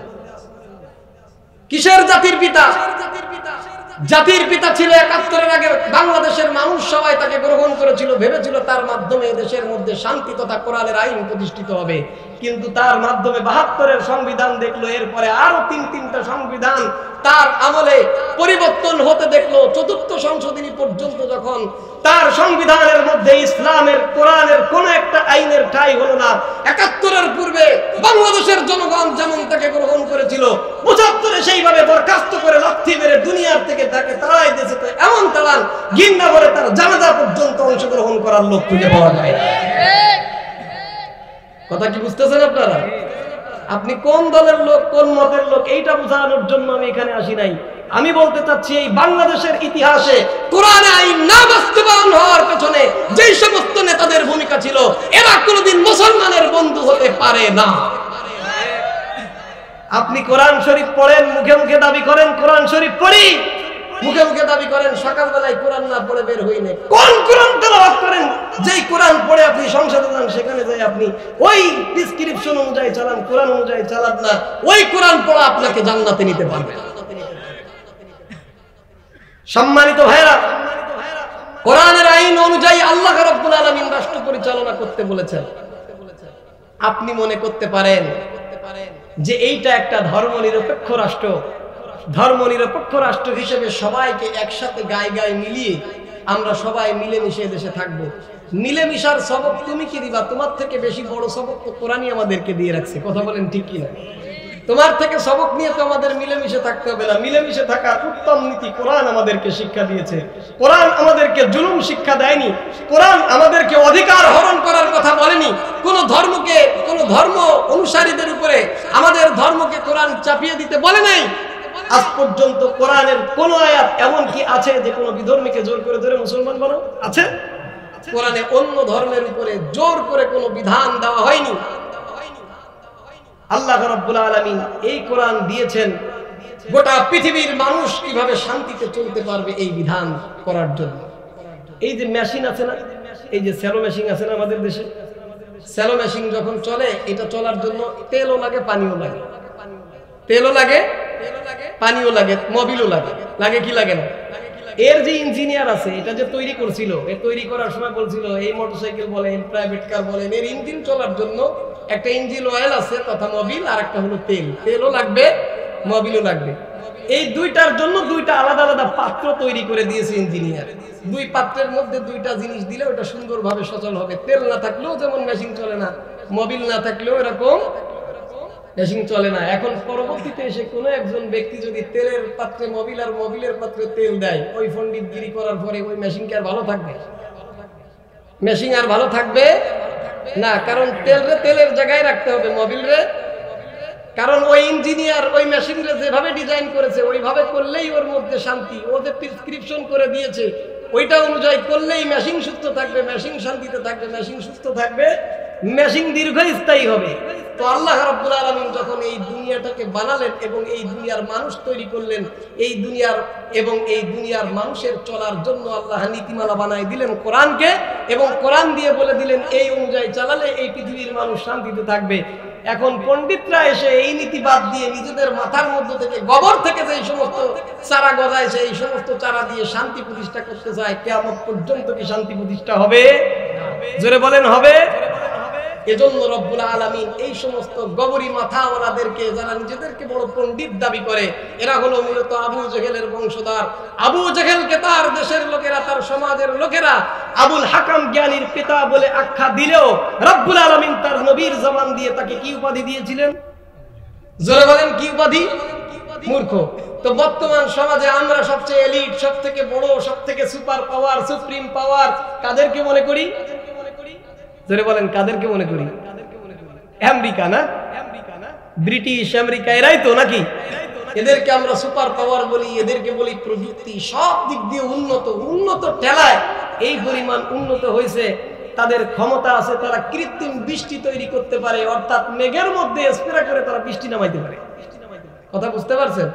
তারা রকেট প্রেরণ করে, চাঁদে প্রেরণ করে, চাঁদে চলে যায়, এরপরে সূর্য গবেষণায় যায়, মঙ্গল গ্রহে যাওয়ার চেষ্টা করে, এই রকম দুনিয়ার থেকে বাইরে চলে যায়। কত আবিষ্কার! এত আবিষ্কার করার পরেও আপনারা সবাই জানেন এই আমেরিকার 31তম প্রদেশ 1850 সালে গঠিত আপনার ক্যালিফোর্নিয়ার একটা উল্লেখযোগ্য দুইটি শহরের একটি শহর লস অ্যাঞ্জেলেসে সপ্তাহ পেরিয়ে গেছে আগুন ধরে দাউ দাউ করে জ্বলতে জ্বলতে 24,000 একর জমিন পুড়ে সরকার হয়েছে, 164 বর্গ কিলোমিটার জমিন পুড়ে সরকার হয়েছে, 2 লক্ষ মানুষের বাড়ি পুড়ে সরকার হয়েছে, আরো 80,000 মানুষকে বাধ্যতামূলক ঘর ছাড়তে বলা হয়েছে, আরো 1 লক্ষ মানুষকে ঘর ছাড়ার জন্য প্রস্তুত থাকতে বলা হয়েছে। হাজার হাজার কর্মী, হাজার হাজার প্রযুক্তি নিয়ে কাজ করে আজ পর্যন্ত আগুনকে নিয়ন্ত্রণ করতে পারে নাই। তাহলে বোঝা গেল শান্তি তোমার প্রযুক্তি আর তোমার নীতি আর তোমার গবরি মাথার নীতিমালার মধ্যে নয়। শান্তি প্রতিষ্ঠা হবে একমাত্র কোরআনে আইন প্রতিষ্ঠার মাধ্যমে। কোরআনে আইন প্রতিষ্ঠা না করলে কোনোদিন শান্তি প্রতিষ্ঠিত হবে? যুগে যুগে অসংখ্য বড় বড় পাওয়ারওয়ালা আর ক্ষমতাওয়ালা দুনিয়ায় আসছে, তাদের প্রত্যেককে রব্বুল আলামিন বিদায় করেছেন দুনিয়া থেকে। বিদায় করার জন্য বড় কোনো ক্ষমতাবানকে ব্যবহার করেন। কেন জানেন? আল্লাহ যদি বড় ক্ষমতাবানকে ব্যবহার করতেন তো মানুষ হয়তো মনে করতো যে এক ক্ষমতাবানকে ওইটি সরাই দিয়েছে, বিশাল ক্ষমতা। তখন মানুষের দৃষ্টি আল্লাহর দিকে না গিয়ে ওই ব্যক্তির দিকে চলে যেত। এই গোটা পৃথিবীর মধ্যে জালেমদের তালিকায় উল্লেখযোগ্য নাম লিখিয়েছে একজন, তার নাম হলো ফিরাউন। কি নাম? এই ফিরাউন 3 লক্ষ শিশুকে হত্যা করেছিল মুসা আলাইহিস সালামকে দুনিয়ায় আসতে দিবে না তাই। কথাটা কি বুঝছেন? মুসা আলাইহিস সালামকে দুনিয়ায় জন্মগ্রহণই করলেই মেরে ফেলবে, এজন্য 3 লক্ষ শিশুকে হত্যা করছে। আল্লাহ রাব্বুল আলামিন করে বেয়াদব গাধা, তোর ঘরের মধ্যেই আমি মুসা আলাইহিস সালামকে পালবো। পড়েন আল্লাহু আকবার। মুসা আলাইহিস সালামকে তার ঘরের মধ্যে পালছেন কি পালেন নাই? অসংখ্য নিদর্শন মুজিজা মুসা আলাইহিস সালাম দেখাইছেন, কিন্তু কোনো মুজিজায় তার ঈমান আসে নাই। আসছে? শেষ পর্যন্ত আল্লাহ রাব্বুল আলামিন তাকে মারার জন্য বড় কোনো শক্তিশালী নেতা দিয়ে তাকে মারেননি, বড় শক্তিশালী পাওয়ারফুল কোনো ব্যক্তি দিয়ে তাকে মারেননি, মুসা আলাইহিস সালামের বাহিনীর হাতে তাকে মারেননি। আল্লাহ রাব্বুল আলামিন নরম পদার্থ পানি, 1 বালতি পানি যদি কারণ গায়ে মেরে দিই কিছু হবে? তো এই নরম পানি যার মধ্যে হাত ঢুকালেও পানি তার মধ্যে হাত ঢুকার জায়গা দেয়, একটা ইট যদি ছেড়ে দেন তাও ঢুকানোর জায়গা দেয়। পানি কি শক্ত পদার্থ না কোমল পদার্থ? কোমল পদার্থ। তো এই পানিতে চুবায় চুবায়া ফেরাউনকে আল্লাহ রাব্বুল আলামিন, ইঁদুর জিরাম চুবে চুবে মরে, ফেরাউনকে আল্লাহ রাব্বুল আলামিন পানির মধ্যে চুবায় চুবায় মারছেন। কথা বলেন ঠিক কি না? তো আল্লাহ রাব্বুল আলামিন ফেরাউনকে মারার জন্য বড় কোনো ক্ষমতাবানকে ব্যবহার করেন নাই। গোটা পৃথিবীর শাসন করেছে 4 জন বাদশা, 2 জন মুসলমানের 2 জন কাফের। 2 জন মুসলমানের মধ্যে হযরত সুলাইমান আলাইহিস সালাম আর হচ্ছে বাদশা যুলকারনাইন। কাফের 2 জনের মধ্যে একজন হলো বুখতেনাসর আর একজন হলো নমরুজ। আমাদের পৃথিবী আর আমাদের বাংলাদেশ আর কতটুকু, গোটা পৃথিবীর শাসন করত নমরুজ। এই নমরুজকে মারার জন্য আল্লাহ রাব্বুল আলামিন কোনো রকেট, বড় বোমা, কোনো মিসাইল ব্যবহার করেননি। জোরে বলেন কি দিয়ে? ক্ষুদ্র মশা দিয়ে মেরেছেন। রাসূলের যুগের সবথেকে বড় খতরনাক এবং দুশমন মুসলমান এবং ইসলামের নবীর দুশমন কয়েকবার নবীকে হত্যা করার প্রচেষ্টা করেছে, তার নাম হলো আবু জেহেল। এই আবু জেহেলকে মারার জন্য আল্লাহ রাব্বুল আলামিন কোন বড় শক্তিশালী বীর ওমরের মতো, শক্তিশালী পাহলওয়ান আমির হামজার মতো, খালিদ সাইফুল্লাহর মতো এরকম বড় কোন সাহাবী দিয়ে তাকে মারেননি। 2 জন ছোট্ট বালক, মুআজ এবং মুআওয়াজ নামের ছোট্ট 2 বালক প্রতিজ্ঞা করে আসছে বদরের যুদ্ধে আজকে আবু জেহেলের দফা রফা করেই তারপরে আমরা এখান থেকে ফিরব। ছোট্ট 2 বালক তাকে হত্যা করে দুনিয়ার থেকে একবারে চিরতরে বিদায় করে জাহান্নামের বাসিন্দা বানায় পাঠায় দিয়েছে। কথা বলেন ঠিক কি? আবু জেহেলকে মারার জন্য আল্লাহ বড় কোনো যোদ্ধাকে ব্যবহার করেননি। ফিরআউনকে মারার জন্য আল্লাহ বড় কোনো জিনিসকে ব্যবহার করেননি। নমরুজকে মারার জন্য আল্লাহ রাব্বুল আলামিন বড় কোনো জিনিসকে ব্যবহার করেননি। ঠিক তদ্রূপ ভাবে গত কয়েক মাস আগে যখন এই দেশের 17 বছরের জালেম বাংলাদেশ থেকে বিদায় হয়েছে, বিএনপি কত চেষ্টা করেছে, জামাত ইসলাম কত চেষ্টা করেছে, ইসলাম আন্দোলন কত চেষ্টা করেছে, কত দলের লোক কতবার বলে এই ঈদ না পরের ঈদ, পরের ঈদ না তারপরের ঈদ, এই আন্দোলন না 28 তারিখ, 28 তারিখ না 27 তারিখ, এরপরে দেখে নেবো, এবার নামাই ছাড়বো, অমুক করবো তমুক করবো। কেউ কিছু করতে পারে নাই। ছাত্র যাদের কোনো শক্তি নাই, পাওয়ার নাই, ক্ষমতা নাই, এই ছাত্র দিয়ে এই 17 বছরের জালেমকে চিরতরে আল্লাহ বাংলাদেশ থেকে বিদায় করছে। কথা বলেন ঠিক? তো আল্লাহ রাব্বুল আলামিন বুঝাতে চাইলেন, বান্দা ইতিপূর্বেও যেমন জালেম এবং স্বৈরাচারীদেরকে অপসারণ করার জন্য আমি বড় কোনো শক্তিকে ব্যবহার করি নাই, আজ যদি কেউ স্বৈরাচার এবং জালেম হিসেবে নিজেকে আত্মপ্রকাশ করো, মনে রাখবা তুমি হয়তো মনে করতেছো তোমার চেয়ে বড় পাওয়ারফুল কেউ নাই। তোমাকে অপসারণ করার জন্য আমার কাছে খোলা মশাই যথেষ্ট। তোমাকে অপসারণ করবো এরকম ছাত্র না হলে ছাত্রের মতো আর একটা লোক দিয়ে তোমাদেরকে দুনিয়ার থেকে অপসারণ করবো। জুলুম করার আগে চিন্তা ভাবনা করে জুলুম করে। কথা বলেন ঠিক কিনা? চাঁদাবাজি, টেন্ডারবাজি, নষ্টামি, ভণ্ডামি, মহিলাদের পরে আক্রমণ, মানুষ গরিব দেখলেই, ছোট মানুষ দেখলেই তারপরে যে ঝাঁপাই পড়ে চান্দা দাও, অমুক দাও, তমুক দাও। এখনো যারা শুরু করছেন এই 5 তারিখের পরে, তাদেরকে বলতেছি জালেমদের থেকে শিক্ষা নেন, তাহলে আপনাদের কপালে ভালো আছে। আর যদি শিক্ষা গ্রহণ না করেন তাহলে জালেমদের যে অবস্থা হয়েছে তার থেকে ভয়াবহ এবং নিকৃষ্ট অবস্থা আপনাদেরকে আল্লাহ রাব্বুল আলামিন করেই ছাড়বেন ইনশাআল্লাহ। কথা কি বুঝতেছেন আপনারা? তাহলে এই দেশের মধ্যে শান্তি প্রতিষ্ঠিত হতো কোরআনী আইন দিয়ে যদি এই দেশ চলতো, কিন্তু কোরআনী আইন দিয়ে এই দেশ চলে নাই। এখনো কি চলতেছে? চালানোর জন্য কোনো মেহনত আছে? চালানোর জন্য কোনো মেহনত আছে? কোরআনে আইন দিয়ে রাষ্ট্র চলুক, কে কে চান? একটু দুহাত তুলে আল্লাহকে দেখান। লিল্লাহি তাকবীর, লিল্লাহি তাকবীর। আচ্ছা হাত নামান, দেখি কিরকম চান, এবার একটু দেখি। কোরআনে আইন দিয়ে যদি আমরা রাষ্ট্রকে পরিচালনা করতে চাই তাহলে আমাদেরকে ছোট্ট কয়েকটা বিষয়ের দিকে খেয়াল রাখতে হবে। কোরআনে আল্লাহ যা হালাল করেছেন ওটাই হালাল, কোরআনে আল্লাহ যা হারাম করেছেন ওটাই। কোরআনে আল্লাহ যেটা হারাম করেছেন ওটার মধ্যে কোনো কল্যাণ থাকতে পারে, কোরআনে আল্লাহ যেটা হালাল করেছেন এটার মধ্যে কোনো অকল্যাণ থাকতে পারে। এই কথাই যদি আমরা বিশ্বাস করি তাহলে আজকে থেকে এই মজলিস থেকে আপনারা বলুন তো, গণতান্ত্রিক পদ্ধতিতে ইসলাম কায়েম হওয়া কি সম্ভব? আল্লাহ রাব্বুল আলামিন এই দেশে ইসলাম প্রতিষ্ঠা করার জন্য গণতান্ত্রিক পদ্ধতি দিয়েছেন নাকি খেলাফত দিয়েছেন? যারা বলেন কি দিয়েছেন? খেলাফত। নবী রাজনীতি করেছেন তো খেলাফত পদ্ধতিতে না গণতান্ত্রিক পদ্ধতিতে? নবীর পরে যে সমস্ত সাহাবীরা আসছেন খোলাফায়ে রাশিদিন, তারা রাষ্ট্র পরিচালনা করেছেন খেলাফতের পদ্ধতিতে নাকি গণতান্ত্রিক পদ্ধতিতে? তো গণতান্ত্রিক পদ্ধতিতে তারা করেননি। কিন্তু এই মুসলমানের ভূমিতে আমরা দাবি করি আমরা স্বাধীন, কিন্তু আমরা এমন পরাধীন হয়ে বসে আছি ওই পশ্চিমারা আমাদের দেশের উপরে, ওই দাদা বাবুরা আমাদের দেশের উপরে এমন একটা অদৃশ্য শক্তি প্রয়োগ করে রেখেছে, এই বাংলাদেশের অধিকাংশ মুসলমান হওয়া সত্ত্বেও এই দেশের মধ্যে আমরা কোরআনী আইন নিয়ে কথা বলতে পারি না, গণতন্ত্রের বিরুদ্ধে কথা বলতে পারি না, আজকে আমরা জালেম শাসকদের বিরুদ্ধে কথা বলতে পারি না, সেকুলারদের বিরুদ্ধে কথা বলতে পারি না। কথা বলেন ঠিক কিনা? সুতরাং হে মুসলমান ভাইরা, প্রতিজ্ঞাবদ্ধ হতে হবে, আপনি কোরআনের আইন দিয়ে এই বাংলাদেশকে পরিচালনা করার জন্য নবী করিম সাল্লাল্লাহু আলাইহি ওয়াসাল্লাম যেমন মেহনত করেছিলেন, সাহাবে کرام যেমন মেহনত করেছিলেন, ওই রকম চিন্তা চেতনা বিশ্বাস নিয়ে যদি নিজেকে একজন খেলাফতের সৈনিক তৈরি করতে না পারেন, তাহলে মনে রাখবেন আপনি কোরআনের পক্ষের সৈনিক নয়, আপনি প্রকৃত মুসলমান নয়, আপনি একজন মুনাফিক মুসলমান হিসেবে আল্লাহর দরবারে দাঁড়াতে হবে। মুনাফিক মুসলমান পতন করেছে, ধোঁয়া বাস্টিং করেছে, আগুন জ্বালিয়ে দিয়েছে, কিন্তু 19 বছর পরে চূড়ান্ত বিজয় আল্লাহ কাদেরকে দিয়েছে? জোরে বলেন কাদেরকে? আল্লাহ রাব্বুল আলামিন মুসলমানদেরকে বিজয় দিয়েছে এবং তাদের কয়েক বছরের সফলতা সারা মিডিয়া বিশ্ব সবার সামনে জল করতেছে। কথা বলেন ঠিক কিনা?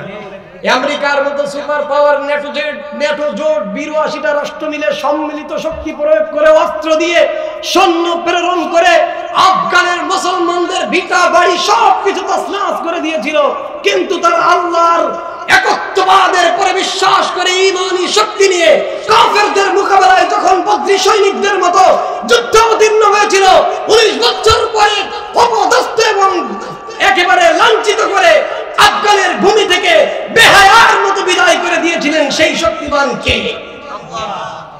আজও যদি মুসলমানেরা আফগানদের মুসলমানদের মতো ঈমানি শক্তিতে উজ্জীবিত হয়ে কোরআনে আইনকে বাংলাদেশের ভূমিতে বাস্তবায়ন করার জন্য পৃথিবীর কোন আইন রাম বান্দের নীতিমালাকে রক্তচক্ষুকে ভয় না করে কোরআনের আইনের পক্ষে নিজেদের জীবনকে বিলিয়ে দেওয়ার জন্য প্রস্তুতি গ্রহণ করতে পারো, এদেশে ইনশাআল্লাহ খেলাফত কায়েম হবেই হবে ইনশাআল্লাহ।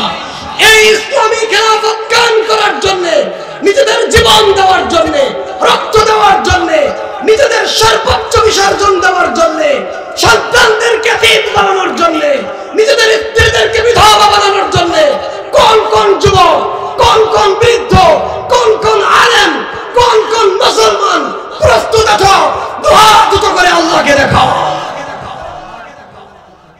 আল্লাহ রাব্বুল আলামিন এই হাতগুলোকে কবুল করেন, সকলে বলেন আমিন।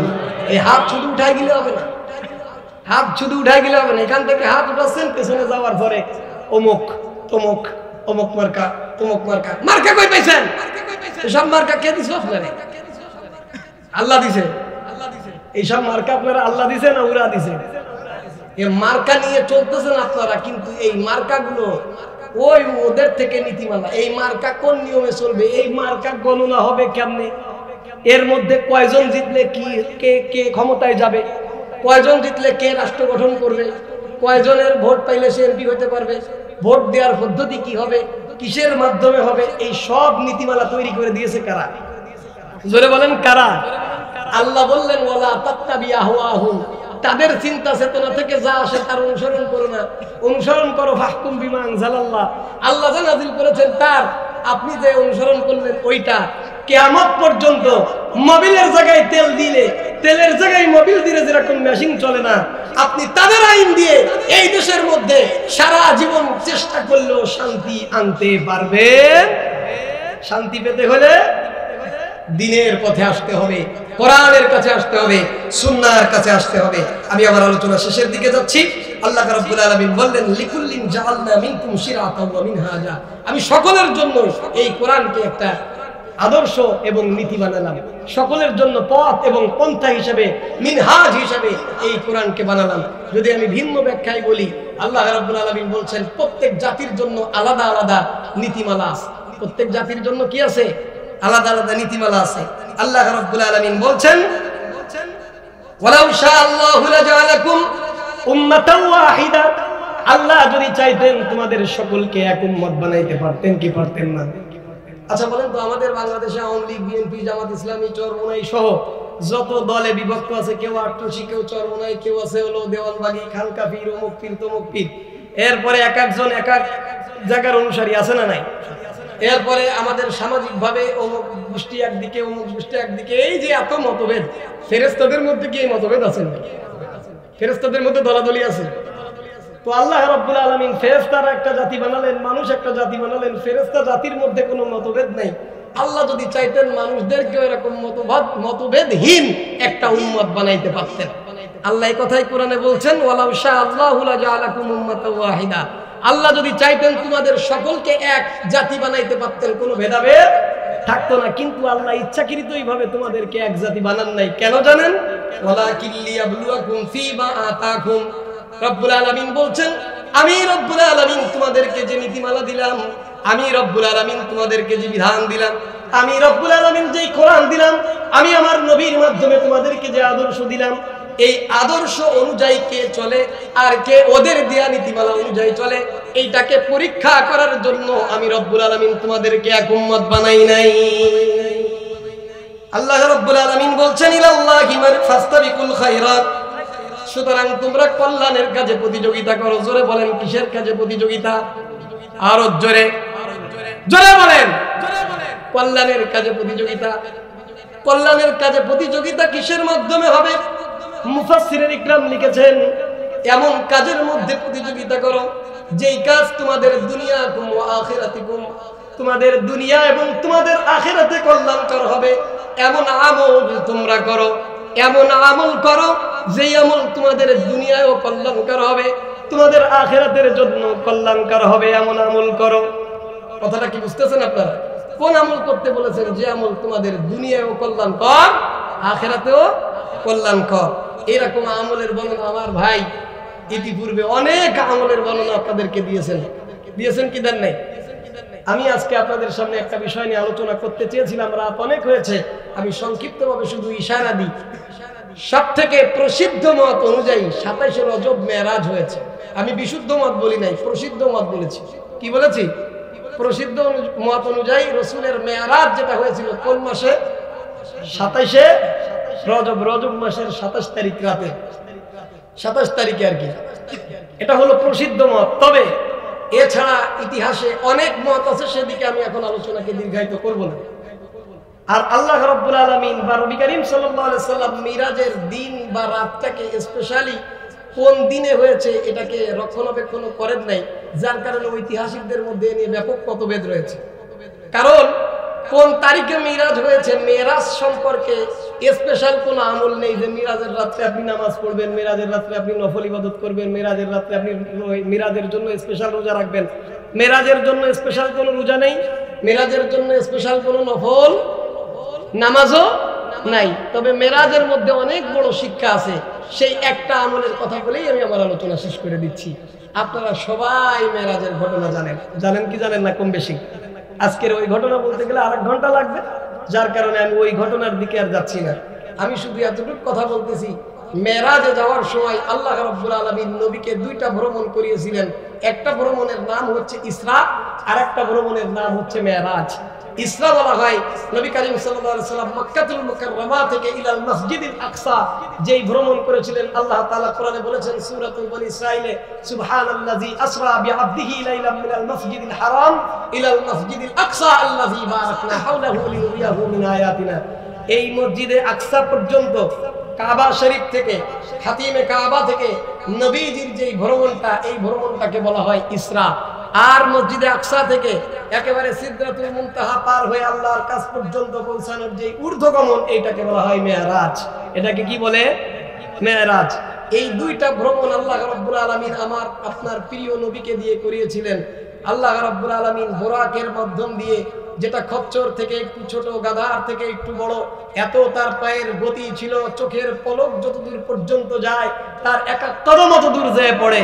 এইরকম একটা দ্রুতগামী বুরাকের মাধ্যমে জিবরাইল আলাইহিস সালাতু ওয়াস সালাম আমার প্রিয় হাবিবকে নিয়ে মসজিদে আকসায় গেলেন। মসজিদে আকসায় সমস্ত নবীদেরকে একত্রিত করে নবী করিম সাল্লাল্লাহু আলাইহি ওয়াসাল্লামের মুক্তাদি বানিয়ে নামাজ শেষ করার পরে আল্লাহ রাব্বুল আলামিনের সাথে সাক্ষাৎ করানোর জন্য ঊর্ধ্বগমনে নিলেন। প্রথম আসমানে গেলেন। প্রথম আসমানের ফেরেশতা জিজ্ঞাসা করে, কে? জিবরাইল আলাইহিস সালাম বলে আনা জিবরাইল, আমি হলাম জিবরাইল। বলে ও মাম্মাক, আপনার সাথে কে? ফেরেশতারা জিজ্ঞাসা করতেছে আপনার সাথে কে? জিবরাইল আলাইহিস সালাম বলেন মুহাম্মদ। সরে বলেন সাল্লাল্লাহু আলাইহি ওয়াসাল্লাম, মুহাম্মদ সাল্লাল্লাহু আলাইহি ওয়াসাল্লাম। তখন ফেরেশতারা বলতেছে তাকে কি দাওয়াত দেওয়া হয়েছে, তাকে কি ডেকে পাঠানো হয়েছে নাকি এমনিতেই আসছে? জিবরাইল আলাইহিস সালাম বললেন সে এমনিতেই আসে নাই, তাকে দাওয়াত দিয়ে আনা হয়েছে। বলেন সুবহানাল্লাহি ওয়া বিহামদি। তারপরে বলা হলো আলহামদুলিল্লাহ, মারহাবান, কত সৌভাগ্যবান, কত সুন্দর ব্যক্তির আগমন আমাদের আসমানে ঘটেছে। নবী করিম সাল্লাল্লাহু আলাইহি ওয়াসাল্লামের জন্য গেট খুলে দেওয়া হলো প্রথম আসমানে উঠলেন, যে দেখলেন হযরত আদম আলাইহিস সালাম, আমাদের সকলের আদি পিতা আদম আলাইহিস সালাতু ওয়াস সালাম সেখানে। হযরত জিবরাইল আলাইহিস সালাম বললেন ইয়া মুহাম্মদ ফাসাল্লিম আলাইহি, হে মুহাম্মদ আপনি তাকে সালাম দেন, এই হলো আপনার আব্বা। একে আল্লাহু আকবার বলেন, আপনার পিতা সালাম দেন। নবীজি সালাম দিলেন আসসালামু আলাইকুম ইয়া আবি। নবীজির সালাম দেওয়ার পরে উনি উত্তর দিয়ে বললেন আহা, আমার কত চমৎকার, কত সুন্দর আমার সন্তান, কত নেককার আমার সন্তান, কত নেককার এই নবী। আল্লাহ তাআলা তার জন্য, আল্লাহর নবী তার জন্য দোয়া করলেন। দোয়া করার পরে আবার তিনি ঊর্ধ্বগমনে গেলেন, দ্বিতীয় আসমানে গেলেন। একইভাবে ফেরেশতারা জিজ্ঞাসাবাদ করলো, দরজা খোলা হলো, সেখানে যে দেখে দুই খালাতো ভাই বসা, একজনের নাম হলো ইয়াহইয়া আর একজনের নাম হলো ঈসা আলাইহিস সালাম। পড়েন সুবহানাল্লাহি ওয়া বিহামদি। দুইজনের সাথে সাক্ষাৎ হলো, বললো এরা দুইজন তোমার ভাই, সুতরাং ফাসাল্লিম আলাইহিমা, আপনি এনাদের দুইজনকে সালাম দেন। নবীজি সালাম দিলেন, তারা জবাব দিলেন, নবীজির জন্য দোয়া দিলেন। আবার ঊর্ধ্বগমনে তৃতীয় আসমানে যাওয়ার পরে একইভাবে জিবরাইল আলাইহিস সালাম পরিচয় পর্ব শেষ করে দরজা খোলা হলো, গেল। সেখানে যেয়ে দেখে হযরত ইউসুফ আলাইহিস সালাতু ওয়াস সালাম। আল্লাহর নবীকে আবারও তাকে সালাম দিতে বলা হলো, সালামের জবাব দিলেন, নবীর জন্য দোয়া দিলেন, ঊর্ধ্বগমনে গেলেন। চতুর্থ আসমানে গেলেন, সেখানে যেয়ে দেখে হযরত ইদ্রিস আলাইহিস সালাম। ইদ্রিস আলাইহিস সালাতু ওয়াস সালামের সাথে পরিচয় হলো, নবীজি সালাম দিলেন, সে জবাব দিল, নবীজির জন্য দোয়া দিল, উপরের দিকে রওনা হলো। এবার গেল পঞ্চম আসমান। পঞ্চম আসমানে যে দরজা খোলার অনুমতি চেয়ে একই নিয়ম অনুযায়ী দরজা খুলে যখন উঠলো, হযরতে হারুন আলাইহিস সালাতু ওয়াস সালাম, হারুন আলাইহিস সালামকে সালাম দিতে বলা হলো। নবীজি সালাম দিলেন, হারুন আলাইহিস সালাম জবাব দিলেন, তার জন্য দোয়া দিলেন। এবার আবার ঊর্ধ্বগমনে ষষ্ঠ আসমানে গেলেন। ষষ্ঠ আসমানে যাওয়ার পরে একইভাবে অনুমতি চাওয়া হলো, দরজা খোলা হলো, ওখানে গেলেন। যাওয়ার পরে দেখে হযরত মূসা আলাইহিস সালাতু ওয়াস সালাম। মূসা আলাইহিস সালাতু ওয়াস সালামকে সালাম দিলেন, সালামের জবাব দেওয়া হলো। সালামের জবাব দেওয়ার পরে মূসা আলাইহিস সালাম নবীজির জন্য দোয়া করলেন, আহা আমার প্রিয় ভাই, কত চমৎকার, আহলান সাহলান মারহাবা। দোয়া দেওয়ার পরে নবী করিম সাল্লাল্লাহু আলাইহি সাল্লাম রওনা হচ্ছেন, তখন মূসা আলাইহিস সালাম কেঁদে দিয়েছেন। পড়েন আল্লাহু আকবার। মূসা আলাইহিস সালাম কাঁদতেছেন। জিজ্ঞাসা করা হলো, নবী আপনি কাঁদেন কেন? নবী তখন মূসা আলাইহিস সালাম বলতেছে, এই যে দেখতেছে একটা যুবক, আল্লাহর একজন যুবক, আল্লাহর একজন বান্দা, আল্লাহর একজন গোলাম। এই যুবক আমার পরে দুনিয়াতে আসছে, অথচ আমার উম্মতের তুলনায় তার উম্মত বেশি জান্নাতে যাবে। পড়েন সুবহানাল্লাহ। তাই আমি আফসোসে কাঁদতেছি, প্রত্যেক নবী তো তার নিজের উম্মতের জন্য দরদ একটু বেশিই থাকবে। কথা বলেন ঠিক কিনা? তো মূসা আলাইহিস সালাম বলতেছে, এই যুবক আসছে আমার পরে, অথচ আমার উম্মতের তুলনায় তার উম্মত বেশি জান্নাতে যাবে। আমরা কোন নবীর উম্মত? সেই নবীর উম্মত। পড়েন আমরা কোন নবীর উম্মত? সেই নবীর উম্মত। নবী করিম সাল্লাল্লাহু আলাইহি ওয়াসাল্লাম রওনা হলেন সপ্তম আসমানে। সপ্তম আসমানে যাওয়ার পরে জিবরাইল আলাইহিস সালাম একইভাবে অনুমতি চাইলেন, দরজা খোলা হলো। ঢোকার পরে বললেন, এই হলো তোমার জাতির পিতা ইব্রাহিম আলাইহিস সালাম। আসমানে জাতির পিতার পরিচয় হলো ইব্রাহিম আলাইহিস সালামের সাথে, আর বাংলাদেশের মধ্যে জাতির পরিচয় হয় জাতির পিতার আরেকজনের সাথে। কথা বলেন ঠিক কিনা? সপ্তম আসমান। বুখারী শরীফের হাদিস খুলে দেখেন। বুখারী শরীফের হাদিস যে বলা হলো, শুধুমাত্র প্রথমে আবুন বলা হয়েছে, আর এই সপ্তম আসমানে আবুন বলা হয়েছে, মাঝখানে সবাইকে আহুন বলা হয়েছে, ভাই বলা হয়েছে। তো বলা হলে হলো আপনার পিতা, কারণ আমাদের মুহাম্মদ সাল্লাল্লাহু আলাইহি ওয়াসাল্লাম হযরত ইসমাঈল আলাইহিস সালাতু ওয়াস সালামের বংশধর ছিলেন। আর অন্যান্য যত নবী ছিল, হযরত ইব্রাহিম আলাইহিস সালাতু ওয়াস সালামের এক সন্তানের নাম ইসমাঈল, আর এক সন্তানের নাম ইসহাক। এক সন্তানের নাম ইসমাঈল, আর এক সন্তানের নাম কি? ইসহাক। ইসমাঈল আলাইহিস সালাতু ওয়াস সালামের বংশধরে কোন নবী আসেনি, একেবারে শেষে আসছেন বিশ্বনবী মুহাম্মদুর রাসূলুল্লাহ সাল্লাল্লাহু আলাইহি ওয়াসাল্লাম। আর হযরতে ইসহাক আলাইহিস সালাতু ওয়াস সালামের ছেলের নাম হচ্ছে হযরত ইয়াকুব আলাইহিস সালাম। ইয়াকুব আলাইহিস সালাতু ওয়াস সালামের অপর নাম ছিল ইসরাইল। কি নাম ছিল? ইসরাইল। ইয়াকুব আলাইহিস সালাতু ওয়াস সালামের ছেলের নাম একজনের নাম ছিল ইউসুফ। আর ইয়াকুব আলাইহিস সালাতু ওয়াস সালামের বংশধর থেকে যত নবী পরবর্তীতে ঈসা আলাইহিস সালাম পর্যন্ত আসছে, উনার নামে সমস্ত নবীদেরকে বনি ইসরাইলের নবী বলা হয়। কিসের নবী? বনি ইসরাইল, মানে ইসরাইলের বংশধর, ইসরাইলের। আর ইসরাইল হলো ইয়াকুব আলাইহিস সালাতু ওয়াস সালামের অপর নাম। তাহলে ঘটনা দাঁড়ালো এমন যে ইসরাইল তথা ইসহাক আলাইহিস সালাতু ওয়াস সালামের বংশধর হলো অন্য সব নবী হযরত ইব্রাহিম আলাইহিস সালামের পরে, আর ইসমাঈল আলাইহিস সালাতু ওয়াস সালামের বংশধর এসে আমার আপনার নবী। সুতরাং আমার আপনার নবীর পূর্বপুরুষ হিসেবে ইব্রাহিম আলাইহিস সালাতু ওয়াস সালাম হলো পিতা। তাই ওই পিতার সাথে পরিচয় করায় দেওয়া হলো, সালাম দিতে বলা হলো। সালামের জবাব শেষ করার পরে সিদরাতুল মুনতাহায় নিয়ে যাওয়া হলো। সিদরাতুল মুনতাহা হচ্ছে এই জড় জগতের শেষ স্থান, শেষ সীমা। এই সিদরাতুল মুনতাহার পরে আল্লাহ রাব্বুল আলামিন তার আরো অনেক উপরে নিলেন। সবকিছু নেওয়ার পরে অনেক কিছু ঘুরে দেখালেন, ওইদিকে আর আলোচনা নিচ্ছি না। আল্লাহ রাব্বুল আলামিন রাত 12টা বাজছে, লম্বা করা যাবে না। দেখানোর পরে যখন ফিরাই দিবেন, আল্লাহ তাআলা উপহার স্বরূপ, হাদিয়া স্বরূপ তাকে একটা জিনিস দিলেন, 50 ওয়াক্ত নামাজ। কি দিলেন? 50 ওয়াক্ত নামাজ। নবী 50 ওয়াক্ত নামাজ নিয়ে সরল মনে ফিরে আসতেছেন। সত্য আসমানে এসে হযরত মূসা আলাইহিস সালামের সাথে যখন সাক্ষাৎ, মূসা আলাইহিস সালাম বলতেছেন, আমি আমার উম্মতের উপরে তাজরিবা চালায় দেখছি, আমার উম্মত এরা নামাজ ওইভাবে পড়তে পারে। আমি তাদেরকে হেদায়েতের জন্য বহু চেষ্টা করে দেখছি। আপনি নামাজ কম করে নিয়ে যান, তা নাহলে কিন্তু আপনার উম্মত এই নামাজ পড়তে। নবীজি দৌড়ে গেলেন। বুখারীর বর্ণনায় আসছে আল্লাহ তাআলা 10 ওয়াক্ত কমায় দিলেন, অন্য বর্ণনায় আসছে আল্লাহ 5 ওয়াক্ত কমায় দিলেন। তো এরপরে আবার ফিরে আসছেন, মূসা আলাইহিস সালাম একই কথা বলছেন, নবী আবার গেছেন। এইভাবে 9 বার অথবা 4-5 বার যাওয়ার পরে কমাইতে কমাইতে 10 বার করে কমাইলে 4 বারে 40 ওয়াক্ত কমছে, আর 5ম নম্বর বারে 5 ওয়াক্ত কমছে। আর যদি 5 ওয়াক্ত করে কমান, তাহলে 9 বারে 5 নং 45 ওয়াক্ত কমছে। কমার পরে মাত্র 5 ওয়াক্ত নিয়ে নবমবারে অথবা 5ম বারে যখন আবার মূসা আলাইহিস সালামের কাছে আসছেন, মূসা আলাইহিস সালাম বলতেছেন, হে নবী আল্লাহ, আপনি এ নামাজ নিয়ে যায়েন না, আপনার উম্মত এটা পড়তে পারবে না। আজকের জামানার দিকে তাকালে মনে হয় মূসা আলাইহিস সালামের কথাটাই সত্য হয়ে গেল। কথা বলেন ঠিক কিনা? মুসল্লিরা নামাজ আদায় করে না। এখানে আসার পরে আমার এক ভাই বলেছেন যে এই এলাকার মানুষ নামাজ পড়ে না, মাহফিল দিবে কিন্তু নামাজ পড়বে না। কথা বলেন ঠিক কি ঠিক না? মসজিদের বড় বড় কমিটির দায়িত্বশীল, মাহফিলের বড় বড় কমিটির দায়িত্বশীল অনেকে আছে, নামাজ পড়ে না। আছে না নাই? অন্য জায়গায় আছে, আপনাদের এলাকায় মনে হয় না। সব নামাজি মানুষ, আমি ভালো ধারণা করি আপনাদের মনে। আচ্ছা, এই 5 ওয়াক্ত নামাজ নিয়ে নবী বলতেছেন, আমি আল্লাহর কাছে আর যাইতে লজ্জা বোধ করতেছি। এইবার যদি যাই, আল্লাহ যদি এটা কমাই দিয়ে কয়, যা তোর কোনো উপহারই দেবো না, এই কথা যদি বলে দেয়, আমি আর যাইতে পারবো না, আমি এই 5 ওয়াক্ত নিয়ে গেলাম। নবীজি ফিরতেছেন, গায়েব থেকে আওয়াজ আসলো, যেটা তোমার পরে অবধারিত ছিল তা তোমাকে দেওয়া হলো। পড়েন সুবহানাল্লাহি ওয়া বিহামদিহি। এই 5 ওয়াক্ত নামাজ উম্মতের জন্য হাদিয়া, নবী নিজের উপহার স্বরূপ আল্লাহর দরবার থেকে নিয়ে আসলেন। পৃথিবীর কোন নবী এমন নাই যেই নবীকে আল্লাহ মেরাজ দেখেছেন। একমাত্র আমার আপনার নবী, বিশ্ব নবী মুহাম্মদুর রাসূলুল্লাহ সাল্লাল্লাহু আলাইহি সাল্লাম হলেন এমন ব্যক্তি যাকে আল্লাহ রাব্বুল আলামিন মেরাজ ডেকেছেন। নবীর যত মুজিজা, তার মধ্যে উল্লেখযোগ্য মুজিজা হচ্ছে মেরাজ। আর এই মেরাজের মাধ্যমে আল্লাহর নবী 5 ওয়াক্ত নামাজ একটা আমল নিয়ে আসলেন আমার আপনার জন্য।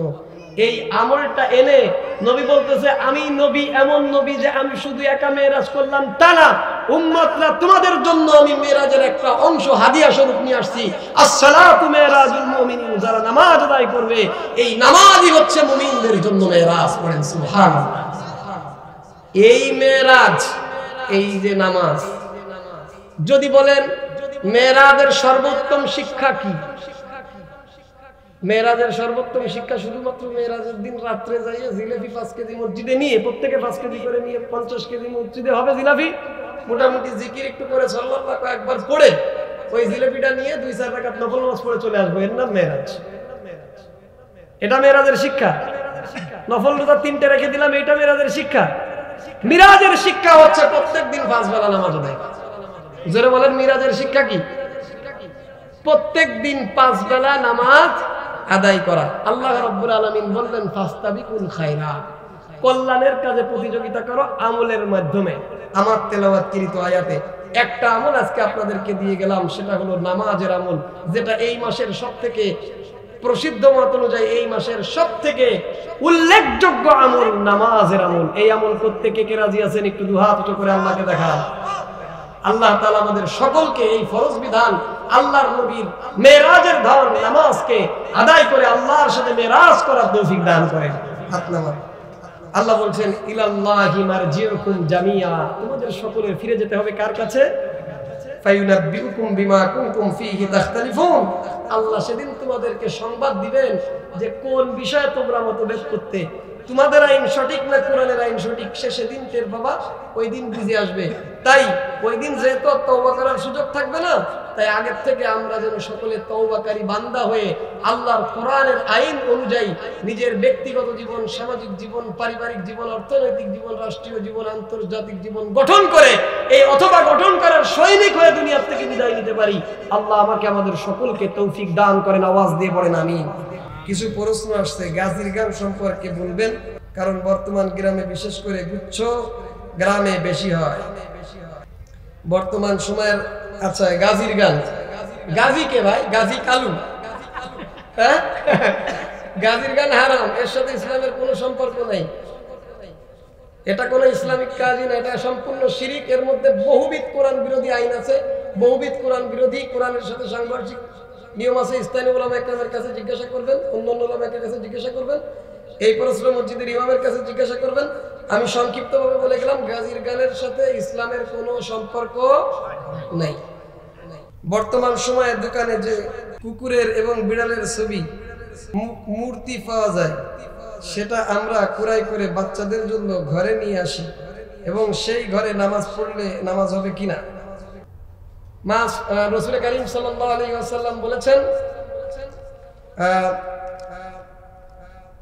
রাসূল কারীম সাল্লাল্লাহু আলাইহি ওয়াসাল্লাম এই যে ছবির কথা বললেন, তাসবির, এটা সম্পূর্ণরূপে হারাম। যেই ঘরের ভিতরে তাসবির থাকবে, ছবি থাকবে, অর্থাৎ জীবের ছবি। কিসের ছবি? জীবের ছবি থাকবে, কুকুর, এরপরে আপনার বিড়াল, শিয়াল, এরপরে মানুষ, অন্যান্য জীবের ছবি যেখানের ভিতরে থাকবে, প্রাণীর ছবি যার ভিতরে থাকবে, আল্লাহর নবী স্পষ্ট বলেছেন ওইখানে রহমতের ফেরেশতা প্রবেশ করবে। লা ইয়াদখুলু বাইতান ফীহি কালবুন আও তাসাবির আও কামা ক্বালা নবী আলাইহিস সালাতু ওয়াস সালাম। ওই ঘরের মধ্যে রহমতের ফেরেশতা প্রবেশ করে না যে ঘরের মধ্যে কুকুর অথবা ছবি থাকে। যে ঘরের মধ্যে এখন দেখবেন ওই যে ওরা কুকুর বসে, মহিলারা শোয়ার সময় কুকুর ছাড়া ঘুমায় না। কথা বুঝতে পারছেন? আর কুকুর যদি কেউ নাও আনতে পারে, ও কুকুরের মূর্তি নিয়ে রাখে। কি নিয়ে রাখে? ওর কোলবাড়ি হলো কুত্তা, ওই হলো আর এক কুত্তা। কথা বলেন ঠিক কি ঠিক না? এই সমস্ত কুকুর, জিন্দা কুকুরও রাখা যাবে না, জিন্দা কুকুরের মূর্তিও রাখা যাবে না। এই মূর্তি যাদের ঘরের ভিতরে থাকবে, ওই ঘরের মধ্যে রহমতের ফেরেশতা হবে না, তো আপনার নামাজ নিয়ে যাবে কিনা? আপনি যদি নামাজ পড়লেন, আপনার নামাজ যাবে কোন জায়গায়?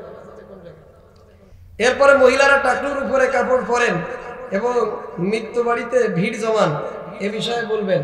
ফিতনা, চূড়ান্ত ফিতনা। আল্লাহ বললেন, মা আসফালা মিনাল কাবাইনি মিনাল ইজারি ফিন্নার। পুরুষদের টাকলুর নিচেই কাপড় যেটা, সেটা জাহান্নামে যাবে। আল্লাহ পুরুষদেরকে বললেন তোমরা টাকলুর উপরে কাপড় পরবা, মহিলাদেরকে বললেন টাকলু ঢেকে রাখবা।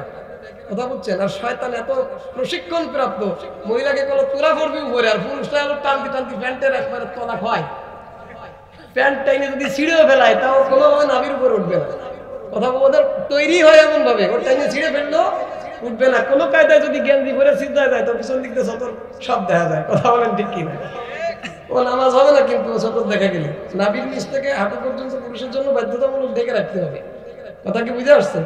অবশ্যই উপরের জামা দিয়ে যদি ঢাকা থাকে, তাও নামাজটা হয়ে যাবে। তাহলে মহিলাদের জন্য টাকনুর খালি করা হারাম। কথা বুঝছেন? আপনি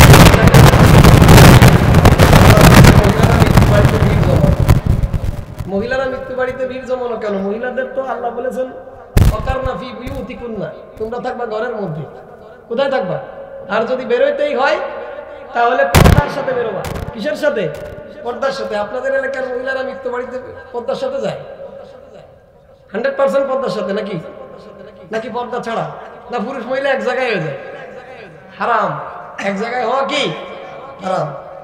মাহফিলকে কেন্দ্র করে যদি মাহফিল কমিটি দোকানপাট বসিয়ে মেলার আয়োজন করেন, সেখানে যুবক যুবতী বেপরদা এবং বেহায়াপনা হয়, তাহলে উক্ত কমিটি গুনাহগার হবে কিনা, এবং জেনে বুঝে যদি উক্ত মাহফিলে দান করেন, তিনি গুনাহগার হবেন কিনা? ওরে সুন্দর প্রশ্ন, মারাত্মক প্রশ্ন করেছেন আপনি একটা। খুবই ভালো প্রশ্ন এটা। এই যে মাহফিলের যে বাজার না, মাহফিলের যে বাজারগুলো বসানো হয়, খুব মনোযোগ দিয়ে শুনবেন। আমি অনেক জায়গায় তাজরিবা করেছি এবং আমাদের আকাবির ওলামা একরাম যারা আছেন এরা স্পষ্টভাবে বলেছেন, রাসূল করিম সাল্লাল্লাহু আলাইহি সাল্লামের যুগে মহিলারা জামাতে আসতো। কোথায় আসতো? খোলাফায়ে রাশিদার যুগে এটাকে সম্পূর্ণ নিষিদ্ধ করে দেওয়া হয়েছে এবং আজ পর্যন্ত কোনো মহিলাদের জন্য মসজিদের জামাতে যাওয়ার অনুমতি নাই। মহিলাদের জামাতে যাওয়া বেশি গুরুত্বপূর্ণ নাকি মহিলাদের মাহফিলে আসা বেশি গুরুত্বপূর্ণ? জোরে বলেন। হ্যাঁ, মাহফিলে না জামাতে? জামাতে যাওয়া। খোলাফায়ে রাশিদার মতো খায়রুল কুরুনের সাক্ষ্যপ্রাপ্ত জামানায় যদি জামাতে যাইতে নিষেধ করা হয়, তো রাত্রবেলায় এই মহিলাকে বের করে আনা নামাজে আনা হলো না যে এই ফিতনার কারণে। সে ফিতনা মাহফিল আসলে আছে না নাই? বহু জায়গার মাহফিল আছে, আমি জানি।